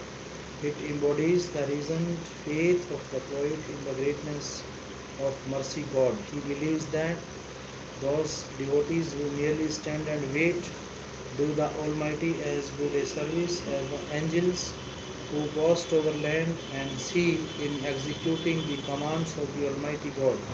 Milton is satisfied that by calmly submitting to the will of God in the spirit of resignation and praying to Him in the silence, he would not be able to enlist himself among the list of his devotees. This unshakable faith of the poet is the chief characteristic of this pathetic religious sonnet, and it shows us the true greatness of Milton's noble soul. This sonnet is simple in utterance and sincere in the expression of thought. It is neither obscure nor clumsy. It is the cry of poet's agonized heart and his humble prayer to God in distress. The sonnet on his blindness is marked with a biblical fervor as is noted in the story of the talent. Its religious note is equally prominent and raises it high among the other sonnets of the poet. Both these sonnets came at critical moments in his life. In the sonnet on his 23rd birthday, the imagery has nothing biblical about it. The imagery of the octave is that of time as a thief and the garden of the youth. The texture of the sestate is abstract. The sonnet on his blindness is almost wholly scriptural and moreover drawn largely from several gospel passages cited in Milton's early letter, for example, physical light, parable of the buried talent, etc. It is not so with our sonnet on his 23rd birthday. Apart from the quite general great taskmaster, some sonnet does not refer directly to any one of three biblical passages. On his blindness is very scriptural. Milton's poetry is marked by the spirit of Puritanism. He had firm faith in God. He believed that God's ways are just, and whatever He does it for our best. We should remain contented with our lot and should not grumble in face of hardships. In order to please God, it is not necessary that we should do some work for Him. The best service to God consists in humble and patient acceptance of His will. It is a song of God. It is a boon, a celestial boon to the world that is fast drifting toward utter moral ruin and spiritual decay. In the words of Dr. Mrs. Dawson, Milton's greatest contribution to the bewildered and confused humanity is the perfect piece of highest divinity. It is a divine message to the suffering mankind, to the mankind that has all faith in his generosity and kindness. Such thoughts, such noble ideas, wedded to the sublimest bliss, are not found anywhere in the entire range of English poetry. In composing sonnets, Milton adopted Petrarchan style rather than Shakespearean. He brought back the sonnet to its original and strict type.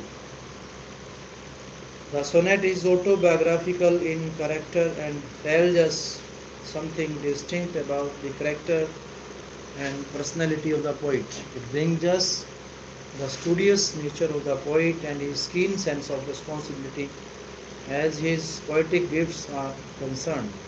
He thinks that He should compose good poems in praise of the Almighty so that his poetic powers may not be wasted.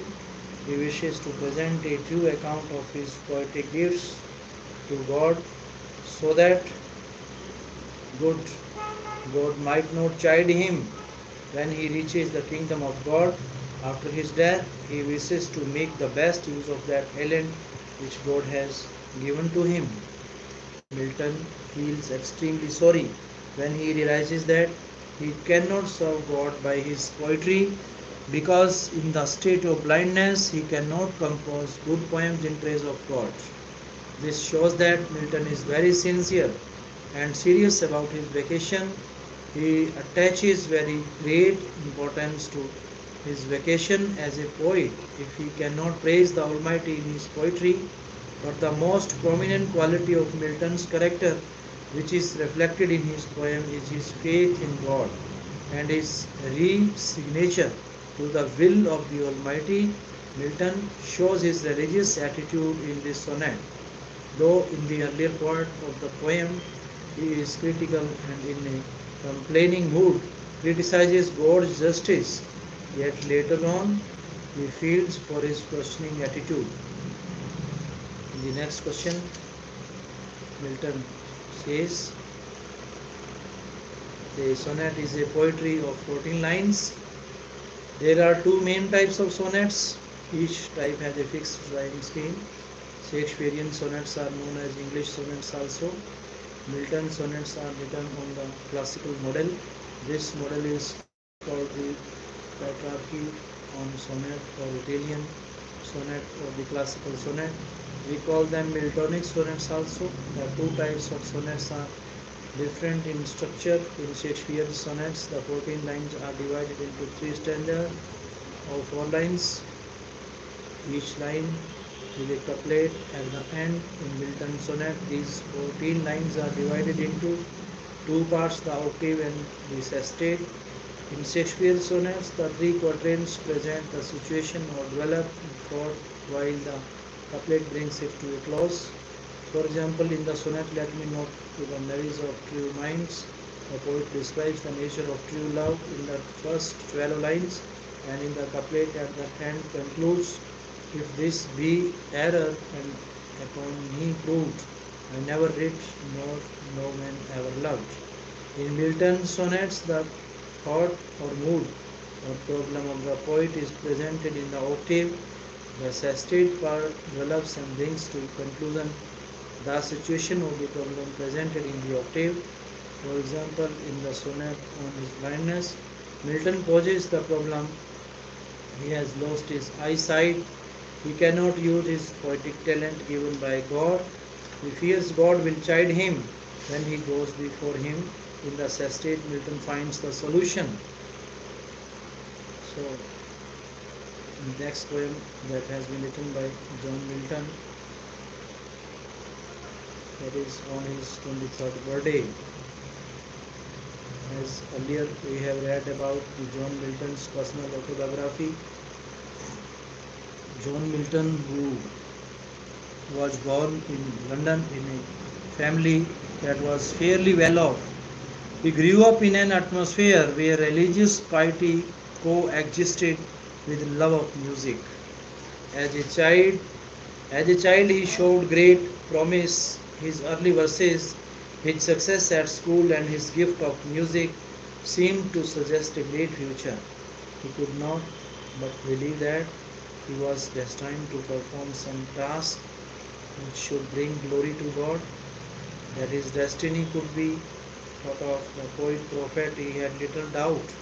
He had the highest opinion of the poet's vocation and thought that the poet should prepare himself for this high calling by hard studies, a pure life, and devout prayer to the eternal Spirit. He had no doubt that once he prepared himself, God would inspire him as he had inspired the prophets of the Old Testament. Milton set himself a rigorous schedule and set himself no limits. From the age of 12, he never went to bed before midnight. He read all the best works of Hebrew, Greek, Roman, and contemporary writers. In one of his letters to his friend Diogiti, he wrote that he was thinking of immortality by writing something that posterity will not let willingly die. Milton was, however, equally interested in what was going on all around him. He was deeply involved in the struggle for political and religious liberty. He was zealous partisan of republicanism and puritanism, and when the great rebellion broke out, he took it to be the will of God that he should devote himself to this task with all his might. He gave up his poetic ambitions, and for 20 years, between 1638 and 1658, he wrote titled poetry, all his energies and his talents as writer in the service of republic. But Oliver Cromwell died in 1658. The King Charles II returned in 1660, and the republic for which Milton had given up his poetic career collapsed. Milton, who had become blind in 1652, returned to poetry. The middle period of Milton's literary career is devoted to the writing of prose. The subjects which occupied him were education, regicide, and diverse. In all these, the dominant theme liberty, which found a powerful expression in his famous Aerophysitica. PDR sees in his prose works his Song of Hope and the proof of the poets believed that England was the chosen nation for God's second appearance. The last period was the most difficult period of this poet who had such great faith in God, his despair, his fear of God's desertion, and the final restoration of his faith in the justice of God constitute the theme of his last works, the greatest in which he fulfills his destiny. Paradise Lost in 1667, Paradise Regained, Samson Agonistes 1671. The last was a tragedy written on the Greek model. Milton shows a blend of two opposed movements of the period. He is a Puritan in his deep veneration for religious and morality and in his absolute faith in God, but he is also a man of Renaissance in his love of music, literature, architecture, philosophy, and other fine arts. This duality is a fact of his nature and pulsates through his works, pulsates through his work. On his blindness. Further, we will go through this poem. It is very important and religious poem from the recollection and remembrance point of view. Next, may God bless all of you. Thank you. Nice listening. Nice watching.